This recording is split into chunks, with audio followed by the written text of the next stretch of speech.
안녕하세요. 저는 결혼 30년 차를 앞두고 있는 주부입니다. 결혼 생활을 하다 보니 10년, 20년을 넘어 이제는 30년을 바라보고 있네요. 이렇게까지 시간이 빨리 지나갈 거라 생각을 못 했는데, 다시 되돌아보면 후회되는 일들도, 다시 생각해봐도 기쁜 일들도 많답니다. 어느덧 중년이 되어서 자식들도 독립을 하고, 이제는 남편과 둘이서 조용히 생활하고 있어요. 얼마 전 시부상이 있어서 가족들이 오랜만에 다 같이 모이게 되었거든요. 남편은 저에게 괜찮냐고 하지만 저는 이젠 아무렇지 않더라고요. 남편이 저를 걱정하는 이유가 있는데 바로 시댁에서 있었던 일 때문이에요. 그때 얘기를 한번 들려드리려고요. 저에게는 5살 이상 차이 나는 동서가 있어요. 동선에는 사는 지역도 멀다 보니 1년에 보는 날이 많진 않았는데요.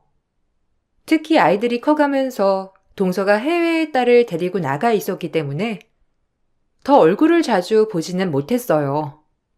동서와 사이는 그다지 좋지 않았는데 아마 결혼하고서부터 동서는 절 싫어했던 것 같아요. 전 아들만 둘 낳았는데 동서는 딸 하나만 있거든요. 동서는 그게 마음에 안 들었던 것 같아요. 형님, 요즘 시대에는 아들 하는 거 없어진 거 아시죠? 형님은 아들만 둘 낳아서 어째요? 요즘은 돼 있는다 그런 것도 많이 사라졌는데 형님은 딸도 없어가지고 나중에 늙어서 외로우시겠어요. 아들은 키워봤자 소용없잖아요. 말썽만 부리고 나중에 집 해달라 뭐 해달라 요구만 잔뜩 할 텐데 요즘 제 친구들도 다들 딸 낳아야 되겠다고 하더라고요. 그래? 그런가? 그래도 우리 애들은 엄마한테 살갑고 잘하는데 나도 딸 낳고 싶었지만 어쩔 수 없지 뭐. 그게 내 마음대로 되는 것도 아니고 동서는 딸이 있으니까 좋겠다. 나중에 엄마랑 딸이랑 오손도손 목욕탕도 같이 갔다 오고 쇼핑도 같이 하고 얼마나 좋겠어. 나는 아들 둘이라서 그런 건 못하겠지. 좀 아쉽긴 하지만 어쩔 수 없지 뭐. 그러니까요. 형님은 딸 키우는 맛을 평생 모르시겠네. 형님 나중에 그럼 못된 시어머니 되시는 거 아니에요? 좋은 시어머니도 딸을 키워봐야 한다잖아요. 그래야 좀 공감하던데. 형님은 딸도 없으니까 며느리 마음을 모를 텐데 어째요?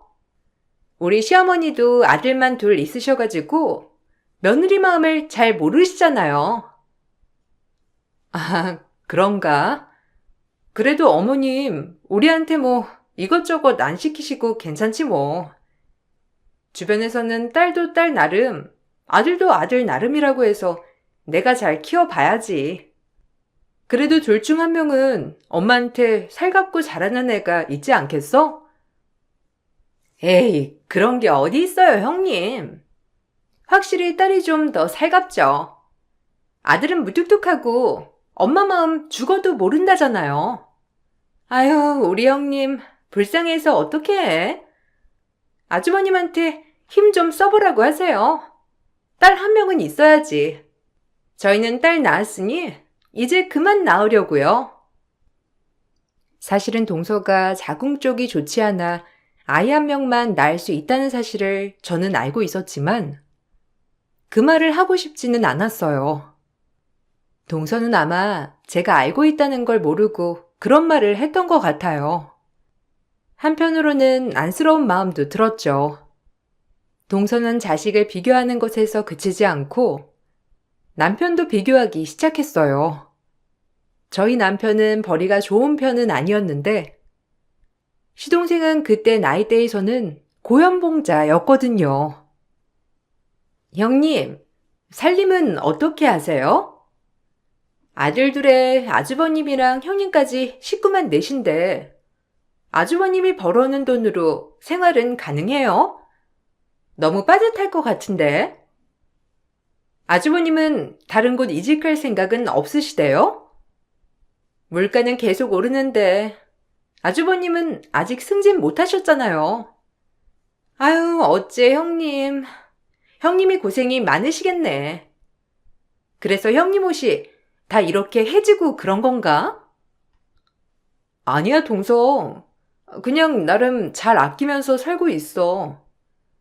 우리 남편 얼마 전에 승진도 했는데 동서 몰랐구나?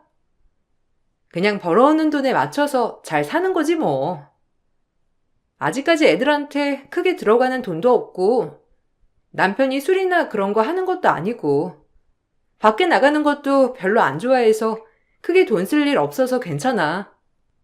서방님이 이번에 또 승진했다며? 축하해.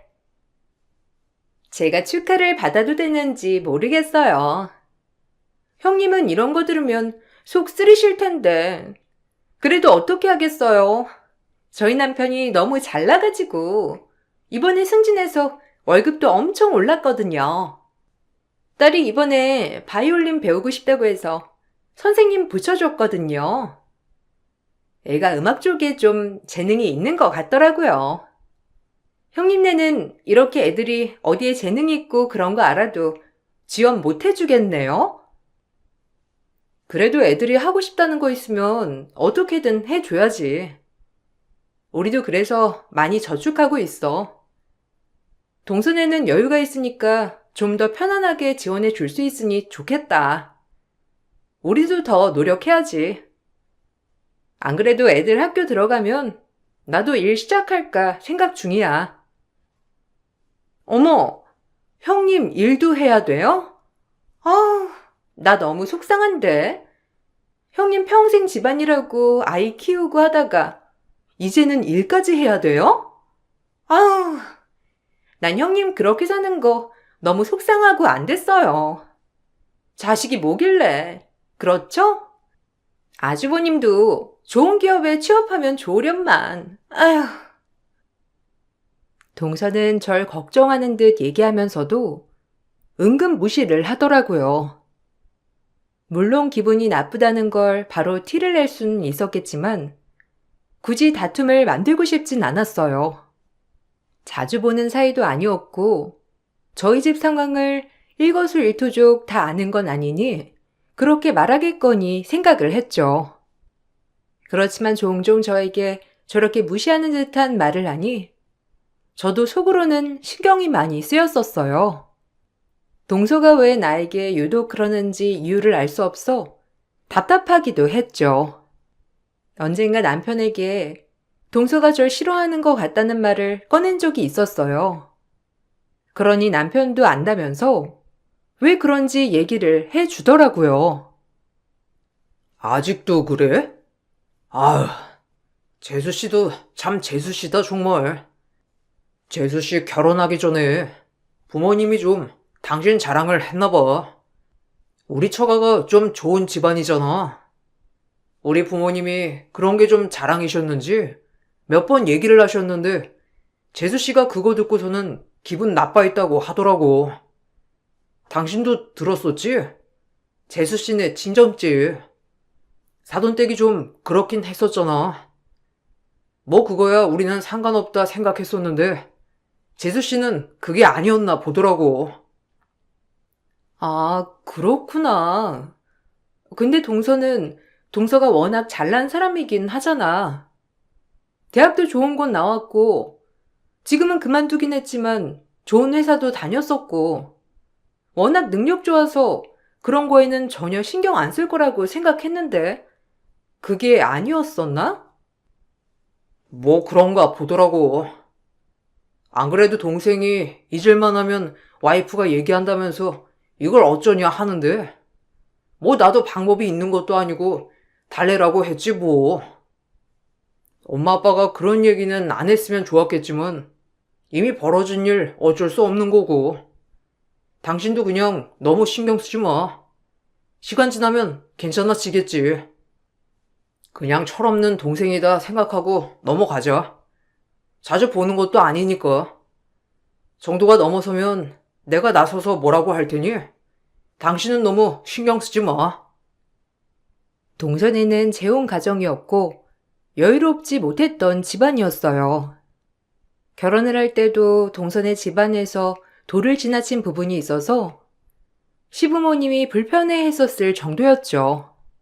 반면에 저희 친정집은 학자 집안이었고 시부모님이 예전에 사셨던 동네에서 유명한 집안이어서 시부모님도 알고 계셨었거든요.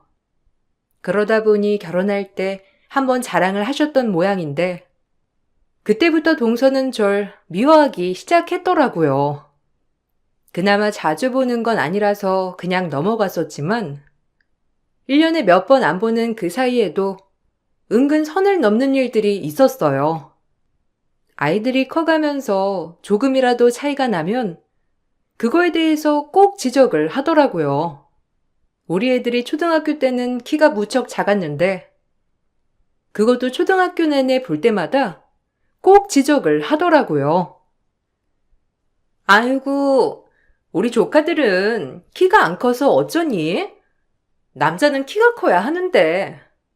형님, 조카들 밥은 잘 먹어요? 저렇게 키도 안 크는데 밥을 엄청 먹으면 너무 속상하시겠어요. 안 그래도 빠듯한 생활비, 밥값은 밥값대로 나가고 애들은 안 자라고. 우리 형님 속상해서 어떻게 해요? 밤에 잠은 잘 자요? TV 보다가 너무 늦게 자서 그런 거 아니에요? 그러게. 밥도 잘 먹고 잠도 일찍 잘 자는데 요즘 키가 잘 안 커서 고민이긴 해. 그래도 물어보니까 1년에 조금씩 잘 크고 있기는 한다는데 나중에 쑥 클지도 모르지 뭐. 병원에서는 별 이상 없다고 하니까 지켜봐야지. 그나저나 지민이는 언제 이렇게 컸어? 학교에서도 키 제일 크겠네. 키도 크고 팔다리도 길쭉길쭉 앞으로 더 클 것 같아. 그렇죠? 우리 딸이 좀 발레리나처럼 팔다리도 길쭉길쭉해서 다들 놀라더라고요. 얼굴도 조그맣고 연예인도 된다고 하던데. 키가 자꾸 커서 금방 저 따라잡을 것 같아요. 아유, 우리 딸은 오빠들보다 나이도 어린데 벌써 이렇게 큰데 우리 오빠들은 키가 저리 작아서 어떻게 해요? 딸한테 가서 비법이라도 말해달라고 할까요? 아니야. 우리 애들도 요즘 운동도 하고 밥도 더 열심히 먹고 있어. 금방 자라겠지 뭐. 그래도 반에서 제일 작은 건 아니라니까 앞으로 나도 신경 써야지. 남자애들은 고등학교 가서도 클 수 있다니까 아직은 괜찮을 것 같아. 형님, 그렇게 고등학교 때 잘하겠지 하다가 놔두면 안 큰다니까요. 엄마 아빠도 큰 편 아닌데 형님이 좀 신경을 쓰셔야지. 저희 딸 봐요. 제가 신경 엄청 쓰니까 금방 쑥쑥 자라는 거. 형님한테 제가 비법 알려드릴 테니까 그대로 한번 해보세요. 동서는 동서딸이 평균보다 크다는 걸 큰 자랑으로 생각했어요. 그렇지만 막상 시간이 지나니 동서딸은 너무 일찍 커서 금방 키가 멈추더라고요. 결국에는 평균 키보다 작은 키로 멈춰버렸고 저희 애들은 고등학교까지 쭉 자라 평균보다 훨씬 크게 자랐죠. 저희 애들이 조카보다 커지기 시작하는 시점부터 동서는 키 얘기는 일절하지 않았어요. 아이들이 자라면서 외적인 부분도 비교를 많이 당했지만 공부도 비교를 많이 당했어요. 다행인지 뭔지 우리 애들은 학원 한번 보내지 않았는데 스스로 공부도 하고 성적도 상위권이었어요. 학교에서도 공부 잘하는 애들로 소문도 나고 각종 경시대회도 나가서 상을 받아오기도 했죠. 시댁에서 한 번은 저희 애들을 칭찬해 준 적이 있었는데 동서는 그것도 마음에 들지 않았던 모양이었어요. 아이고, 장하다 우리 손주들. 어떻게 둘이서 같이 대회 나가서 상을 타오니? 할머니는 우리 손주들 이렇게 잘 크는 거 보는 것만으로도 기쁜데 더 기쁜 일 만들어줘서 얼마나 좋은지 몰라. 앞으로도 이렇게 열심히 공부하렴. 어미도 고생했겠구나. 이번에 대회 나갈 때 같이 갔다 왔다면서? 운전하느라 고생했겠어. 좋은 결과 있어서 얼마나 기쁘니? 그러게요. 애들이 먼저 꼭 나가고 싶다고 해가지고 그냥 경험 삼아 갔다 왔는데 상까지 타오니 너무 기쁘네요. 애들도 너무 좋아하고 다음에는 다른 대회도 나가볼까 생각 중이에요. 학교에서도 요즘은 지원도 많이 해준다더라고요. 열심히 준비해 봐야죠. 에이, 형님. 지금 그렇게 열심히 준비해서 뭐해요? 본격적인 건 중고등학교 가서부터인데 초등학교 때야 공부 못하는 애들이 어디 있어요? 구구단만 잘할 줄 알면 다들 수제 소리 듣지 뭐. 난 또 다들 뭐이라고 하길래 엄청 대단한 상이라도 받았나 했더니만 경시대회 나가서 상 받은 것 때문에 다들 뭐이라고 한 거였어요? 아이고, 형님. 너무 작은 거에 기뻐하시는 거 아니에요? 작은 거라니? 동서, 좀 서운하다. 그래도 애들 열심히 준비해가지고 상 받았는데 그냥 축하해주면 안 돼? 우리 애들 며칠 동안 공부도 더 많이 하고 그래서 스스로 준비한 거고 그렇게 처음 나가가지고 상 받아온 건데 나는 아무리 이게 지금만 받는 거라고 해도 너무 뿌듯하고 자랑스러운데. 자랑스럽죠. 그렇지만 이런 거야 저희 사는 동네에서는 다 하는데 너무 작은 대회라 안 나가는 거라 말씀드리는 거예요. 너무 유난히시길래. 솔직히 여기 동네는 애들도 별로 없고 여기서 1등 해봤자 다른 지역 가면 중간이나 가나 모르겠어요. 형님네는 너무 우물한 개구리 같아서 제가 현실을 좀 알려드려야 할 것 같아요. 동서의 말에 기분이 너무나 나빴지만 기분 좋은 날 분란을 만들고 싶지 않았어요. 아이들은 너무 대단했고 장했기 때문에 저는 그것만으로도 만족스러웠어요. 아이들은 그날의 경험이 큰 자극이 됐는지 더 열심히 공부했고 이후에도 각종 경시대회를 휩쓸곤 했어요. 그 소식도 아마 동서기에 들어갔던 것 같아요. 얼마 뒤에 서방님이 저희 집을 찾아온 적이 있었어요. 아, 형수님. 나 진짜 어떻게 해야 할지를 모르겠어요. 아내가 정말 제정신이 아닌 것 같아요. 갑자기 딸 유학을 보내야 되겠다면서 여기저기 알아보고 있는데 지금 굳이 꼭 그래야 되는 건지를 모르겠어요. 갑자기 뜬금없이 유학이라니. 물어보니까 딸 혼자서 보내는 건 불안해서 안 되고 자기도 가겠다면서 집도 다 처분하고 저보고는 기숙사 들어가서 살라는데 이게 맞아요? 네? 갑자기 왜? 동서 지금 사는 집도 엄청 공들여서 인테리어까지 새로 싹 하고 들어간 거였잖아요. 근데 왜 갑자기 유학을 가겠다는 거예요? 학교도 엄청 알아보고 학비도 비싼 곳으로 간 거잖아요. 뭐 다른 얘기는 없어요? 그냥 유학만 가겠다고 해요? 네. 저번에 아마 조카들 경시대회 상 받았다는 거 몇 번 듣고 난 후부터 저래요. 아마 우리 딸이 뒤처지는 것 같다고 생각하는 것 같아요. 유학이라도 가야 자기 마음이 편할 것 같다고 하는데 아무리 말려봐도 소용이 없고 유학을 간다고 해서 머리가 갑자기 똑똑해지는 것도 아니잖아요. 딸은 가고 싶지 않다고 하는데 와이프만 지금 고집 부리고 있어요. 애는 울고불고 싫다는데. 아이고, 서방님이 가서 잘 달래봐야 할 것 같네요. 지민이도 싫다고 하면 안 가는 게 나을 수도 있을 것 같은데. 유학할 자금은 어떻게 하려고요? 집까지 팔면서 가야 한다면 너무 걱정인데. 그럼 만약 간다고 해도 한국 들어오면 당장 지낼 곳도 없는 거잖아요. 그럼 좀 힘들지 않겠어요? 그러니까요, 형수님. 제 말은 전혀 안 들어요. 형수님이 말해도 안 듣겠죠? 아무리 안 된다고, 그 정도로 여유롭지 않다고 수백 번을 말해도 집 팔고 어쩌고 하면 다 된다면서 무작정 가겠다는데 어떻게 해야 할지도 모르겠고 난감하네요. 결국 동서의 고집은 아무도 꺾지 못했어요. 집도 다 처분하고 시동생은 직장 기숙사로 들어가 살게 되었죠. 그렇게 처분한 돈은 모두 동서에게 보내주면서 시동생은 투잡 쓰리잡을 뛰면서 고생고생하며 살았어요.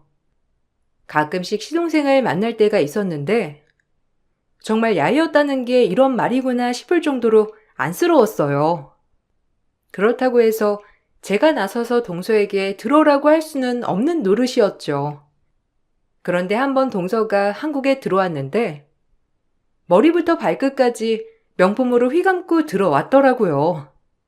거기다가 지낼 곳이 없으니 고급 호텔을 한 달 예약을 했다는데 그 비용만 하더라도 어마어마했죠. 그 꼴을 보고 있자니 저는 시동생 얼굴이 떠올라 참견을 안 할 수가 없었어요. 동서, 사실 내가 이런 말 하는 게 좀 주제 넘은 것 같다고는 생각하는데 동서가 잘 모르고 있을 수도 있는 것 같아서 말이야. 동서 한국에 들어올 때 지낼 곳 없으면 굳이 호텔 잡지 않아도 돼. 우리 친정 부모님 예전에 지내셨던 집 지금 비어 있거든? 거기서 지내도 되고 아무도 없으니까 편할 거야. 식기 같은 것도 있어. 부모님이 한 달에 한두 번 가서 지내시기도 하거든. 들어보니까 지금 있는 호텔이 좀 가격이 비싸다고 해서. 형님, 저희가 벌이가 있는데 그 정도는 기본이죠. 저희 벌이에 비하면 그렇게 부담되는 건 아니에요. 그러니까 너무 걱정하지 마세요. 그리고 저희도 지내던 곳이 더 편하죠. 형님네 부모님 집이라고 해봤자 방 하나, 화장실 하나 아니에요? 원룸에서 어떻게 지내요? 저도 불편하고 딸도 불편한데 걱정은 감사하지만 좀 선을 넘으신 것 같긴 하네요. 그게 아니라 동서, 서방님 어떻게 일하는지 알아? 지금 다니는 회사도 가면서 저녁이면 또 다른 일 해. 주말에도 쉬지 못하고 또 일하고 투잡 쓰리잡 하면서 유학비용 보내주고 있는 거야. 이번에 보니까 너무 야위었더라고. 동서 아무리 그래도 남편이잖아. 남편 건강이 나빠지면 동서네도 힘들어져. 그러니까 시동생 고생하는 것 좀 생각해가지고. 형님, 그렇게 말하는 건 좀 선을 많이 넘는 것 같은데요? 아무리 형님이라도 남의 가정사까지 이렇게 관여하는 건 도를 지나친 것 같은데? 아니에요? 해외에선 이렇게까지 관여하면 바로 절교예요. 제가 그래도 형님이니까 한번 참는 거예요. 아셨죠? 그런 건 저희가 알아서 해요. 남편도 동의하에 지내고 있는 건데 싫으면 싫다고 하겠죠. 동서는 시동생의 노력을 아는지 모르는지 계속해서 철없이 행동을 했어요. 시동생은 엄청 노력을 많이 했지만 생활비가 늘 빠듯했던 모양이었어요. 언젠가 한 번은 저희 집까지 찾아와서 돈을 빌려달라고 하기도 했죠. 보니 지갑 안에는 1,000원 한 장만 있었고 몇 달 동안 밥도 제대로 못 먹었다고 하더라고요. 정말 죄송합니다, 형수님. 형한테도 미안하고. 와이프가 주말마다 전화와서는 돈 떨어진다고 닥달하는 바람에 무리해서 일하다 보니까 몸 여기저기 안 아픈 데가 없어가지고 당분간 쉬어야 할 것 같아요. 이러다가 내가 먼저 죽을 것 같아서요. 형이랑 형수님한테는 면목 없어요. 노력 많이 해봤는데 더 이상은 무리인 것 같아요.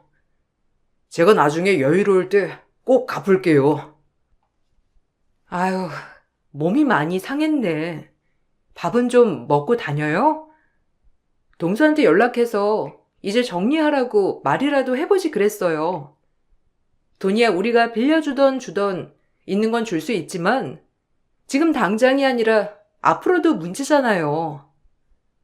서방님 몸도 별로 안 좋은데 계속 이렇게 쉬는 날 없이 일하는 것도 아닌 것 같고 한번 동서한테 말을 해보는 건 어때요? 이미 여러 번 말했어요. 근데 절대 안 된대요. 지금 딱 중요한 시기인데 어떻게 들어가라고 하냐면서 딸 생각은 하나도 안 하는 아빠라고 하더라고요.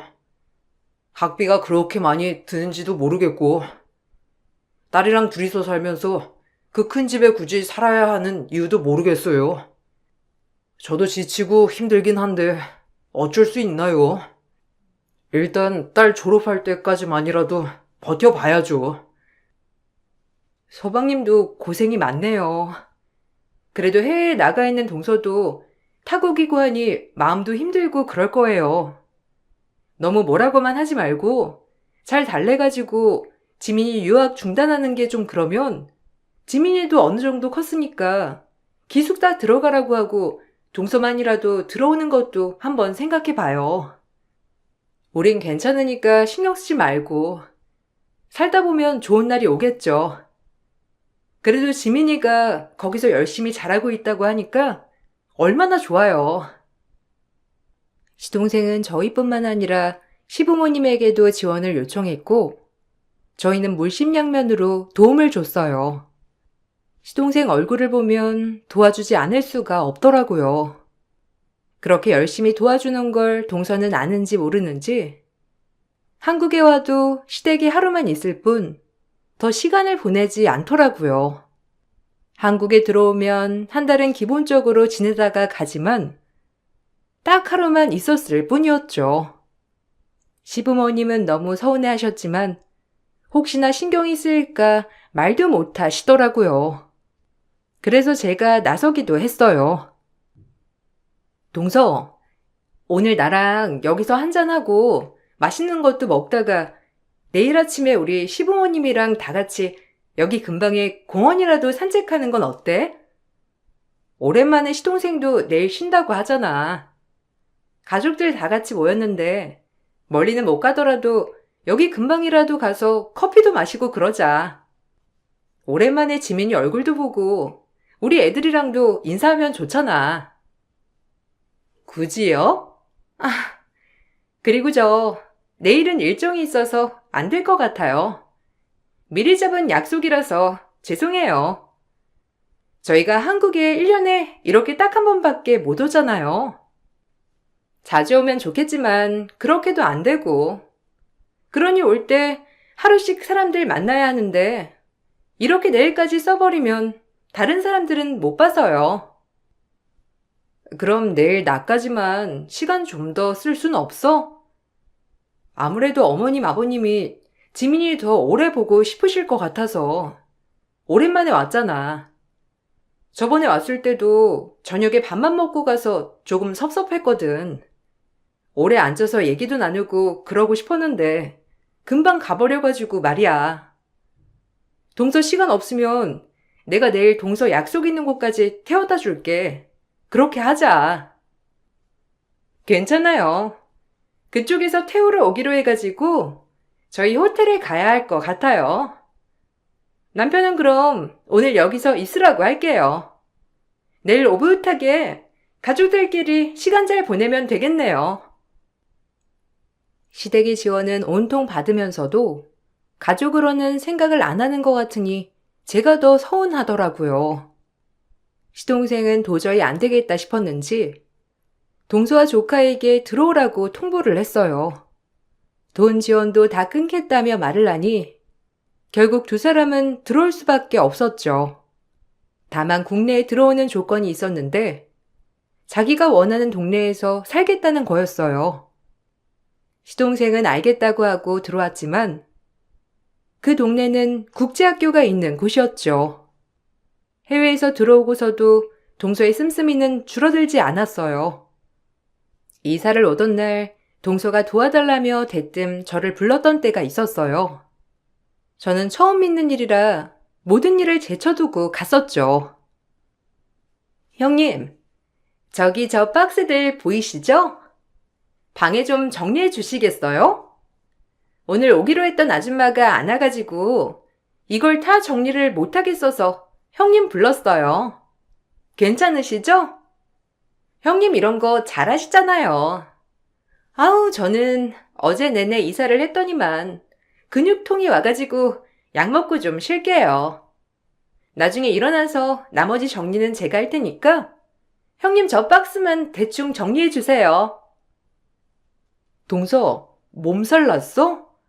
아유, 병원을 가봐야 하는 거 아니야? 안 그래도 남편도 오후에 반찬 내고 온다더라고. 시동생이 부탁을 했다던데 오늘 오기로 했던 사람들 아예 안 온 거야? 동서 혼자 하려고 했으면 힘들었겠다. 일단 얼른 가서 쉬어. 약 먹고 좀 쉬다가 나중에 천천히 정리해도 되지 뭐. 아니면 방 안에 그냥 넣어뒀다가 살면서 천천히 정리해도 되는 거고. 그러니까요. 천천히 하면 되는 건데. 아, 지금 잠깐 제 지인이 여기 근처에 있다고 해서 거기만 다녀올게요. 이사한다고 뭐 좀 준다 그래가지고요. 이것만 알아서 좀 정리해 주세요. 물건들 오염되면 안 되니까 조심해서. 아시죠?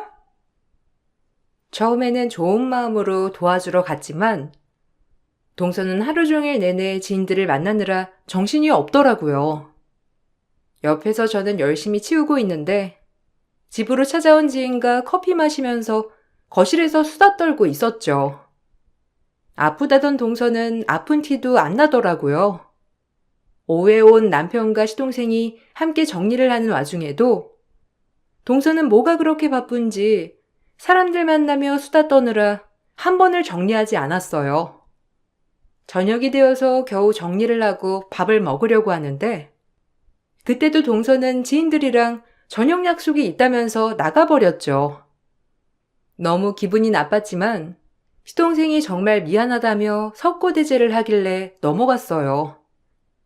그나마 국내에 있어서 그런가 시동생이 어떻게 일을 하고 돈을 버는지 아는 것 같더라고요. 결국에는 돈이 부족하고 빠듯하다는 걸 알고서는 그때부터인가 동서는 시부모님께 자주 찾아가기 시작했죠. 저는 결혼하고 매주마다 시부모님 댁에 갔었는데 동서도 언젠가부터 매주 찾아오더라고요. 형님, 저 그냥 궁금해서 그러는 건데요. 어머님, 아버님 재산이 얼마나 되길래 형님은 지금까지 매주 여기 찾아오신 거예요? 우리 둘만 있으니까 그냥 솔직하게 터놓고 말해봐요. 도대체 재산이 얼마나 있으신 거예요? 얼마나 있길래 형님이 20년 동안 여기 매주 드나드셨어요? 진짜 궁금한데. 보니까 어머님, 아버님 좀 숨겨두신 것도 꽤 있으신 것 같더라고요. 아, 어머님, 아버님 재산 보고 내가 여기 온 게 아니고 그냥 친정도 여기 근방이라 오며 가며 들리는 거야. 부모님 연세도 있으시잖아. 건강도 많이 안 좋으시고 그래서 오는 거지 뭐. 동서는 근데 요즘 자주 오네? 어머님, 아버님한테 무슨 할 말 있어? 안 그래도 나한테 슬쩍 물어보셨거든. 동선에 혹시 무슨 일 있는 거 아닌가 걱정하고 계셔. 무슨 일이야? 에이, 무슨 일은요. 그냥 저도 며느리니까 여기 오는 거죠. 형님 혹시 이렇게 자주 오는 걸로 시부모님 재산 더 받고 그러는 건 아니죠? 요즘엔 자식들 똑같이 재산 나눈다는데 형님이 매 주말마다 왔으니까 더 주고 그러시진 않으시겠죠? 뭐 그걸 노려서 이렇게 오는 건 아니지만 일단은 저도 오고 있으니까 시부모님도 참고하시지 않으시겠어요? 기가 막힌 동서의 말에 전 더 이상 대꾸도 못하겠더라고요. 저와는 생각 자체가 다른 사람이구나 이때 느꼈죠. 그 뒤로 동서는 집에서 딸 졸업 파티를 한다며 말을 했고, 그날 저도 초대를 하겠다고 하더라고요. 졸업 파티 날 저도 한껏 꾸며서 참석하게 됐는데, 동서는 저를 이끌고 주방으로 향했어요. 형님, 옷을 이렇게 입고 오시면 어떡해요? 불편하게. 일단 제가 일할 때 입는 옷 여기 준비해뒀으니까 이걸로 갈아입으세요. 지금 샐러드가 좀 부족하거든요? 형님 금방 싹싹 만드시잖아요. 이것 좀 부탁드릴게요. 그리고 고기 오븐에 넣어놓았는데 익었는지 체크 좀 해주시겠어요? 재료들 미리 좀 손질을 해둬야 가지고 일단 이것만 손질 좀 해주세요. 동서, 지금 나 이거 하라고 부른 거였어? 아니 그럼 진작에 얘기를 해야지. 나는 파티에 와서 같이 참석하라고 하는 줄 알았잖아. 이따가 남편이랑 애들도 다 같이 올 거야. 우선 급한 건 내가 할게. 근데 계속 여기서 있을 순 없어. 여기 도와주러 온다고 한 거 아니었거든. 애들도 남편도 보면 너무 속상하고 그럴 것 같아서 안 되겠네. 아이, 형님이 안 도와주면 누가 절 도와줘요? 조금만 도와주세요. 대충 다 준비는 해놨거든요? 그냥 재료만 다듬고 익히기만 하면 돼요. 소스랑 이런 건 다 있으니까. 형님 이런 거 척척 잘하시잖아요. 저는 손이 느려가지고 안 되겠더라고요. 일단 전 밖에 손님들 와 있어가지고 나갈게요. 형님 대충 준비되면 가지고 나와주세요. 샐러드부터 나가야 하거든요. 동서의 말에 황당했지만 상황이 너무 정신없었어요. 대충 샐러드를 만들고 밖으로 나가보니 동서는 화난 얼굴로 동서딸 동창들과 대화를 하고 있더라고요. 제가 곁으로 가니 동서는 영어로 동창들에게 절 소개했어요. 근데 동서는 그걸 모르고 있더라고요. 바로 제가 영어를 한다는 것이었죠.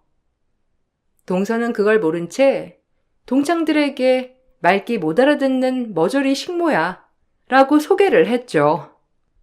그 말을 듣고선 전 참았던 분노가 터졌어요.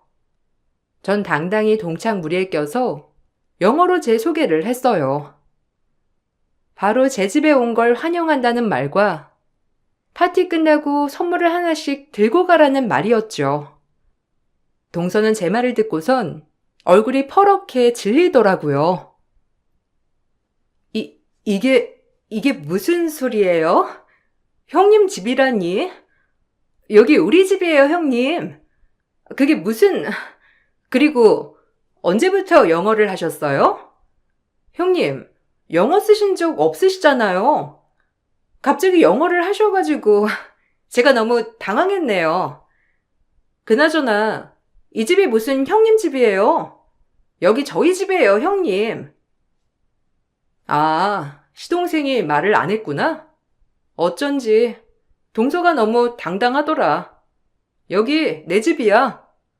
내 집에서 동서 살고 있는 거라고.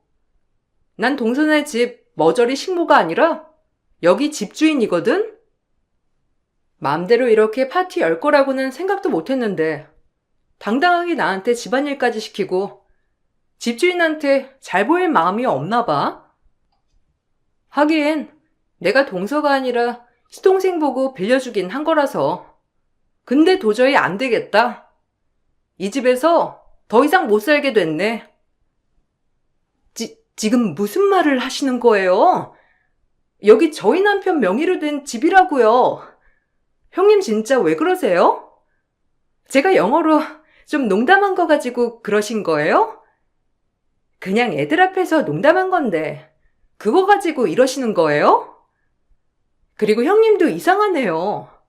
영어 하실 줄 아시면서 그동안 그럼 저랑 딸 영어로 대화할 때 다 듣고 계셨으면서 아무 말도 안 하셨던 거네요?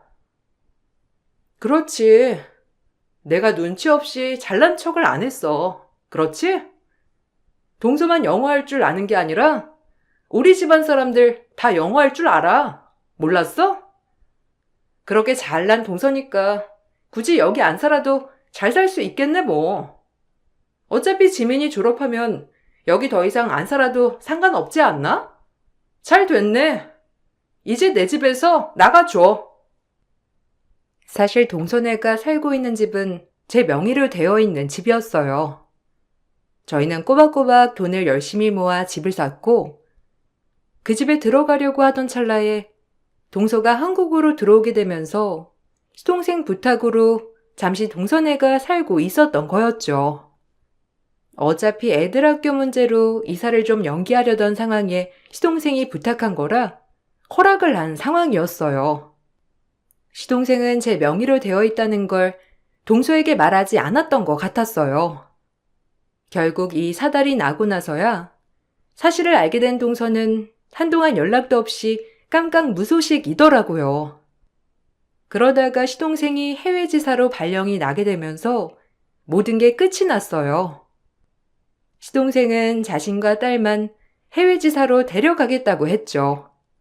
동서에게는 한국에서 일하면서 이젠 동서가 생활비를 벌어 보내달라고 했다더라고요.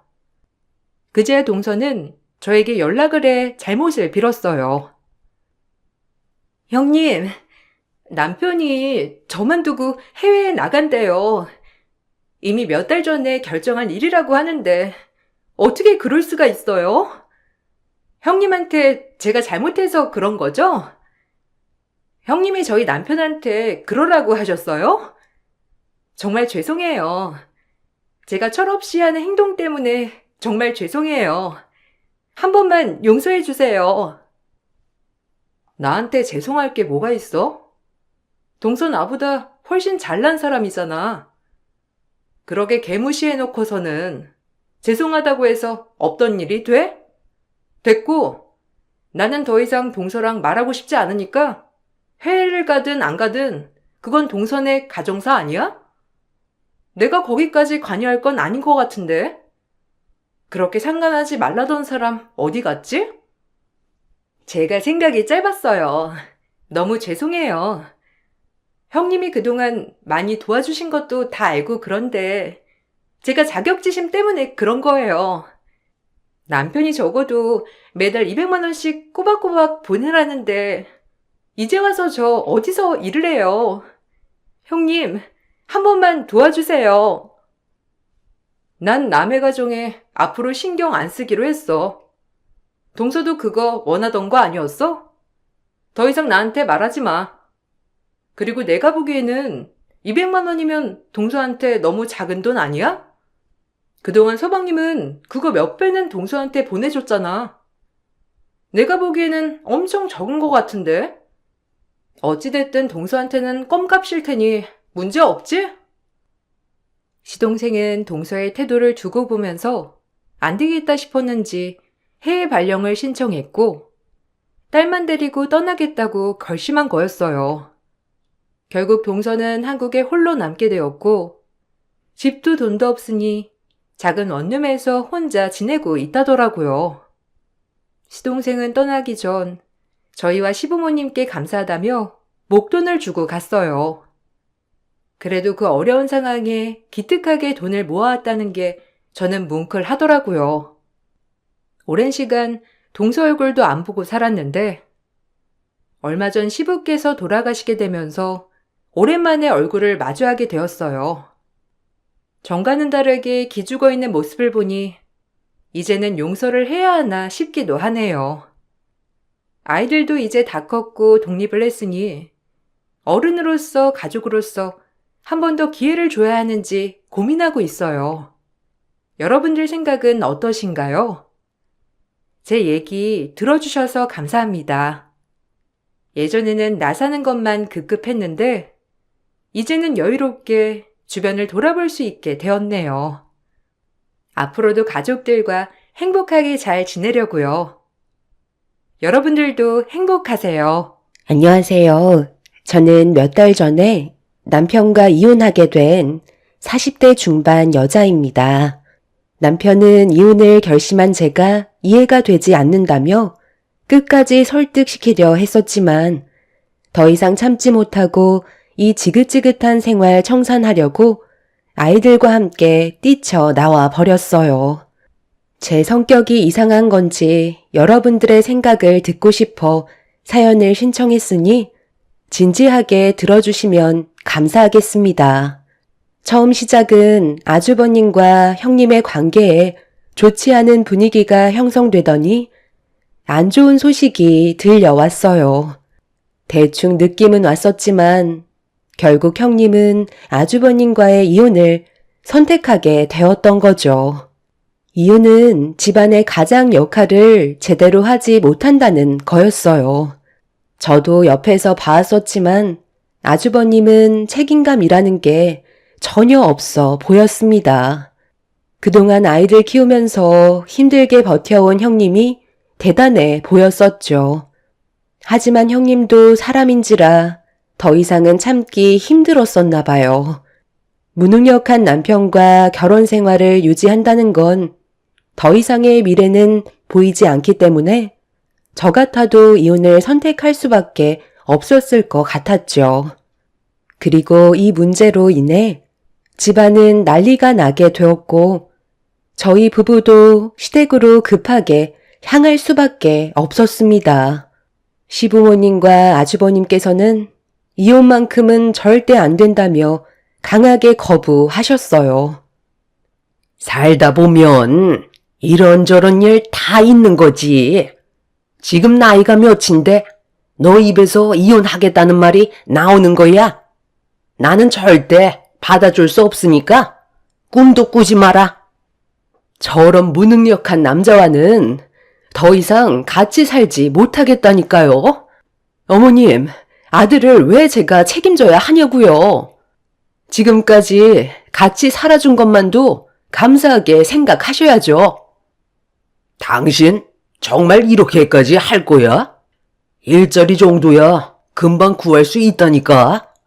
요즘에 몸이 좋지 않다 보니까 잠깐 좀 쉬려고 했던 것뿐인데 그게 그렇게 잘못된 거야? 당신이 나를 이해해줘야지. 하루 이틀도 아닌데 오늘따라 새삼스럽게 왜 그래? 나도 이혼은 받아줄 수 없으니까 화 좀 가라앉히면 안 될까? 내가 지금 화가 안 나게 생겼어? 몸이 안 좋아서 일을 잠깐 쉬는 정도는 넘어갈 수야 있지. 그런데 돈은 까먹지 말아야 할 거 아니야? 여기 카드 내역서에 찍힌 거 어떻게 할 거야? 이게 지금 사람이 할 짓이야? 돈도 못 벌어오는 인간이 술집에서 300만 원이나 쓴다는 게 말이 된다고 생각해?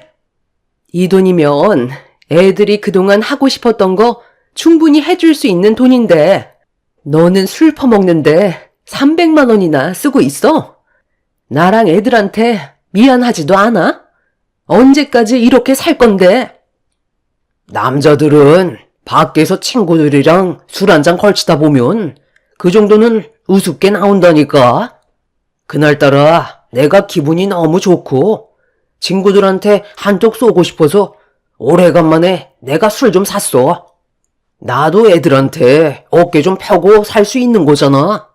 자주도 아니고 가끔 사는 건데 그걸 이해 못 해줘? 정말 이렇게까지 할 거야? 그래. 집안의 가장이 여러 가지로 스트레스 받고 힘들다 보면 그 정도 쓸 수 있는 거지. 너무 몰아가는 거 아니니? 내 아들 딴에는 최선을 다하고 있는데 그런 마음 알아주지 못하면 얼마나 마음이 안 좋겠니? 네가 지금 경제적으로 좀 힘들어서 그러는 것 같은데 한 번만 이해해주고 넘어가주면 안 되겠어? 이해해주기 힘들 것 같아요. 이 사람은 절대 좋은 가장이 될 수 없는 사람이고 경제적으로도 너무 무능력해서 제가 더 이상은 스트레스 받아서 못 살겠어요. 아주버님이 술집에서 300만 원을 썼다는 말을 들었을 때 저도 좀 충격이었습니다. 밖에서 힘들게 고생하는 아내와 아이들을 생각하면 술집에서 돈을 쓰지 못할 텐데 아주버님은 친구들 사이에서 어깨 좀 펴고 싶어서 큰 돈을 지불했다는 건 이해할 수 없는 행동이었죠. 형님과 오래 알고 지내면서 대화를 주고받다 보면 항상 하는 말이 제가 부럽다는 거였어요.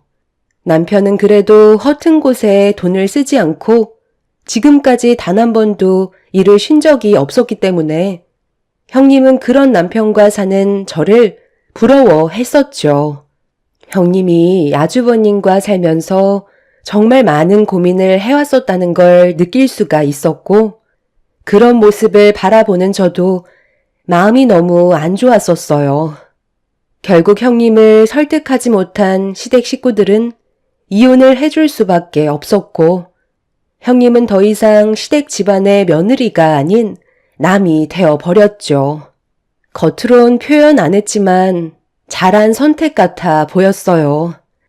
제가 형님 입장이었다면 똑같은 결정을 했었을 테니까요. 그런데 아주버님이 이혼을 하게 되면서부터 예상치 못한 충격적인 일들이 눈앞에 펼쳐지고 말았습니다. 아주버님이 이혼을 하시고 한 3달 정도의 시간이 흘렀을 때 퇴근하고 집에 들어왔는데 문을 열자마자 눈앞에 펼쳐진 건 남편과 아주버님이 이른 초저녁부터 술판을 벌이고 있었습니다. 저는 들은 얘기가 없었기 때문에 많이 당황스러웠고 급하게 남편을 안방으로 불러들였어요. 지금 이게 뭐 하는 짓이야? 나한테 한마디 말도 없이 아주버님을 집으로 들이면 어쩌자는 거야? 그리고 초저녁부터 술을 마시면 어떡해? 오늘은 애들이랑 외식하기로 한 거 잊었어? 지금 당장 가시라고 그래. 내가 계획되지 않은 일들 만드는 거 싫어하는 거 알면서 평소 당신답지 않은 행동을 하면 어떡해? 갑자기 찾아온 걸 어떡해. 그렇다고 무작정 돌려보낼 수는 없잖아. 이혼해서 지금 상당히 힘들어하고 있는 거 당신도 잘 알고 있잖아. 오늘만 좀 이해해주면 안 돼? 하나밖에 없는 동생이라고 찾아왔는데 매정하게 구는 것도 상처가 될 수 있다고. 오늘 하루만 눈 감아주라. 부탁할게. 정말 황당한 상황이었죠. 연락도 없이 찾아와서 남편과 술판까지 벌이고 있는 아주버님의 행동을 이해할 수가 없었습니다. 그날 아이들과 외식하기로 했었는데 계획이 틀어지게 되자 저는 속이 끓기 시작했어요. 그런데 제 기분이 어떤 상태인지도 모르고 아주버님은 방에서 나온 저를 보며 웃으면서 말을 붙였습니다. 재수씨, 와서 한잔 하세요. 힘들게 일하고 오셨는데 긴장된 몸 좀 풀리게 한잔하면 좋잖아요. 제가 마음이 별로 좋지가 않아서 위로 좀 받을 겸 동생 얼굴 좀 보려고 온 건데 괜찮죠? 남자들끼리 대충 술상 봐서 먹다 보니까 안주가 좀 부실한데 재수씨한테 죄송하지만 저희 끼니가 될 만한 걸로 안주 좀 만들어 주실 수 있으세요? 조금만 있다가 갈 테니까 한 번만 봐주세요. 제가 이혼한 것 때문에 요즘 사는 게 말이 아닙니다. 그렇게 해줄 수 있죠? 그래도 연락은 하고 오셔야죠. 저희도 다 계획이 있는데 갑자기 이렇게 찾아오시면 얼마나 난감한 줄 아세요? 오늘 외식하기로 했었기 때문에 장 봐놓은 것도 없어서 지금 당장 뭘 해드릴 만한 재료도 없기 때문에 냉장고에 있는 것들로 해서 드릴게요. 다음부터는 미리 연락하시고 오셨으면 좋겠어요. 부탁드릴게요. 속에서 천불이 났지만 꾹 눌러 참고 있었어요. 그런데 아주버님은 제가 화를 억누르고 있다는 걸 인지하지 못하는 건지 차릴 게 없으면 배달이라도 시켜달라며 어이없는 말을 꺼내고 있었습니다. 그런데 남편은 분위기 파악도 못하고 배달 음식 책자를 꺼내와서는 아주버님한테 건네주며 먹고 싶은 거 있으면 골라보라고 하길래 저는 남편을 발로 툭툭 쳤어요. 하지만 저를 아예 무시하면서 아주버님과 음식을 고르더니 바로 핸드폰을 들어 주문을 하기 시작했어요. 평소에 하지도 않던 짓을 하는 남편을 보고 있으니 제 속은 더 끓고 있었죠. 결국 그날 외식은 아예 꿈도 꿀 수 없었고 아주버님과 남편이 술판을 벌이는 동안 배달 음식들로 아이들 배를 채운 뒤 저 혼자 다 씻기고 재운 다음 안방으로 들어왔어요. 한참 동안 정신없이 하루 일과를 끝낸 뒤 이제 좀 쉬나 했는데 아주버님이 갑자기 저를 불렀네요. 재수씨, 죄송한데요. 이거 찌개가 좀 식었는데 다시 데워줄 수 있어요? 그리고 술이 좀 모자란데 마트 가셔서 소주 한 5병만 더 사다 줄 수 있죠? 많이 취하신 것 같은데 이제 그만 드시고 들어가셔야죠. 이도 내일 출근해야 돼서 서둘러 잘 준비해야 되거든요. 오늘만 있는 것도 아니잖아요. 아이, 재수씨, 정말 섭섭하네. 제가 놀러 온 게 마음에 안 들어요? 몇 시간 있었다고 벌써 보내려고 하는 거예요. 이혼당해서 얼마나 힘든 시간을 보내고 있는지 알면서 저를 꼭 내쳐야만 되겠어요? 오늘 오래간만에 동생이랑 코가 삐뚤어질 정도로 한번 달랠 생각이었는데 마트 가서 술 좀 사다 주세요. 그래, 오늘만 당신이 이해 좀 해줘. 우리 형이 이런 적 없었잖아. 형수님이랑 이혼해서 얼마나 마음이 안 좋으면 나한테 찾아왔겠어? 부탁 좀 할게. 당신 내일 출근은 어떻게 하려고 그래? 지금도 주량을 이미 넘긴 상태이면서 내일 출근 안 할 생각인 거야? 이제 그만하고 정리했으면 좋겠는데. 아이, 걱정하지 마. 출근하는데 아무 지장 없으니까. 나 아직 멀쩡해. 몇 점만 더 할 테니까 부탁 좀 하자. 오늘은 나도 형 때문에 기분이 안 좋아서 그래. 나는 술을 사올 수 없으니까 이제 그만했으면 좋겠어. 이제 그만 집으로 돌아가 주세요. 시간도 많이 늦었잖아요. 저희까지 생활에 지장이 생기면 안 되잖아요? 아주버님은 자기가 원하는 대로 제가 움직이려 하지 않자 표정이 안 좋아지기 시작했어요. 저도 이미 참을 만큼 참아왔었기 때문에 화가 난 얼굴로 아주버님을 노려보고 있었습니다. 툭 건들기만 해도 터지기 일보 직전이었기 때문에 남편이 그만 정리해주길 원했는데 술이 취해서 제 마음을 전혀 모르고 있는 건지 남편은 아주버님을 일으켜 세우면서 편의점에 가서 몇 잔만 더 하다가 들어가는 걸로 하자고 불난집에 부채질을 하고 있었어요. 결국 두 사람은 그대로 밖으로 나가버렸고 집에 남겨진 건 비어있는 술병들과 먹다 남은 음식들밖에 없었습니다. 화가 머리끝까지 올라와 버린 상태로 술상을 치운 뒤 잠도 못 자고 남편이 들어오기만 기다리고 있었어요. 그런데 이 사람들이 새벽 5시가 넘어서까지 집에 들어오지 않고 있더라고요. 전화를 해봤지만 이미 꺼진 지 오래되었죠. 결국 동이 트고 저는 잠 한숨 못 잔 상태로 출근 준비를 해야만 했어요. 그렇게 아이들 학교 보낼 준비까지 전부 다 끝낸 뒤 집에서 나서려는데 남편이 정신없이 집으로 비틀거리며 달려오고 있었어요. 남편과 말을 섞다가는 저까지 회사에 늦을까봐 나중에 다시 얘기하자며 아이들과 함께 엘리베이터에 올라탔습니다. 저희 아파트가 복도식인데 술을 얼마나 마셨는지 복도에서 술 냄새가 진동을 하고 있었죠. 우리 집안의 균형을 흔들어 버리고 돌아간 아주버님 때문에 그날 시작되는 하루를 완전히 망쳐버려 기분이 정말 좋지 않았었어요. 그렇게 피곤한 상태로 회사 직원들과 아침 인사를 나눈 뒤 회의에 들어가려 하는데 갑자기 남편한테 전화가 왔어요. 저는 회사에 잘 도착했는지 확인하기 위해 전화를 받은 뒤 출근했냐고 물어봤는데 돌아오는 남편의 말은 저에게 충격을 안겨줬습니다. 지금 뭐라고 그랬어? 아니, 술을 얼마나 퍼먹었길래 면허 취소가 나오냐고. 당신 몸 상태는 당신이 더 잘 알 거 아냐. 운전이 안 될 것 같으면 택시를 탔어야지.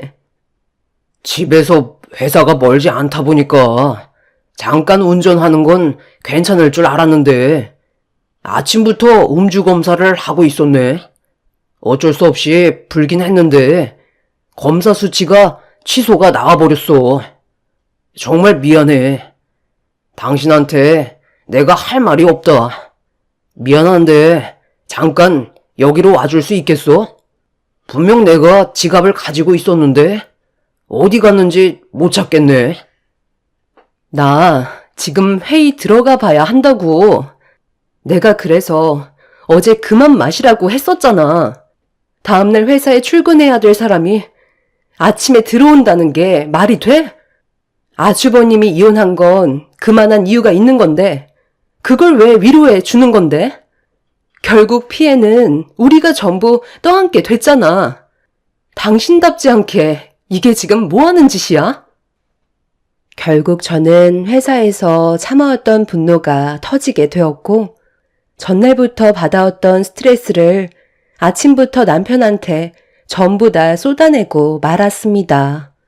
할 말이 없었던 남편은 미안하다며 저에게 도움을 요청했고 어쩔 수 없이 회사에 사정을 얘기한 뒤 남편이 있는 곳으로 가게 되었는데 충격적인 한마디에 순간적으로 제 귀를 의심했어요.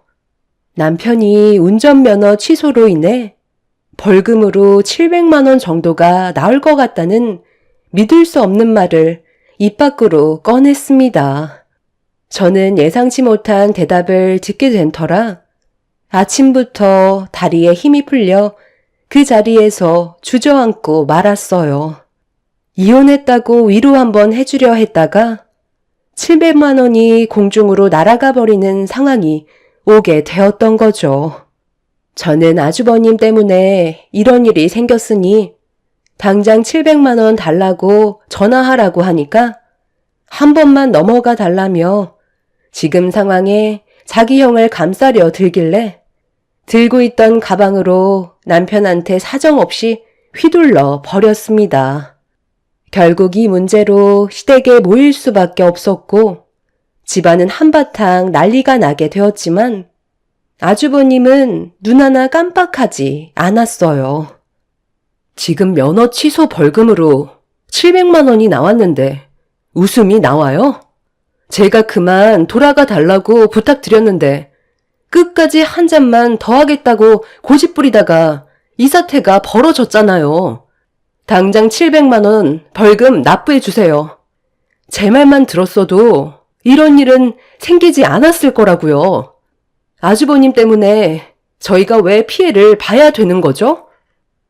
저도 몇 번 벌금 맞은 적 있어요.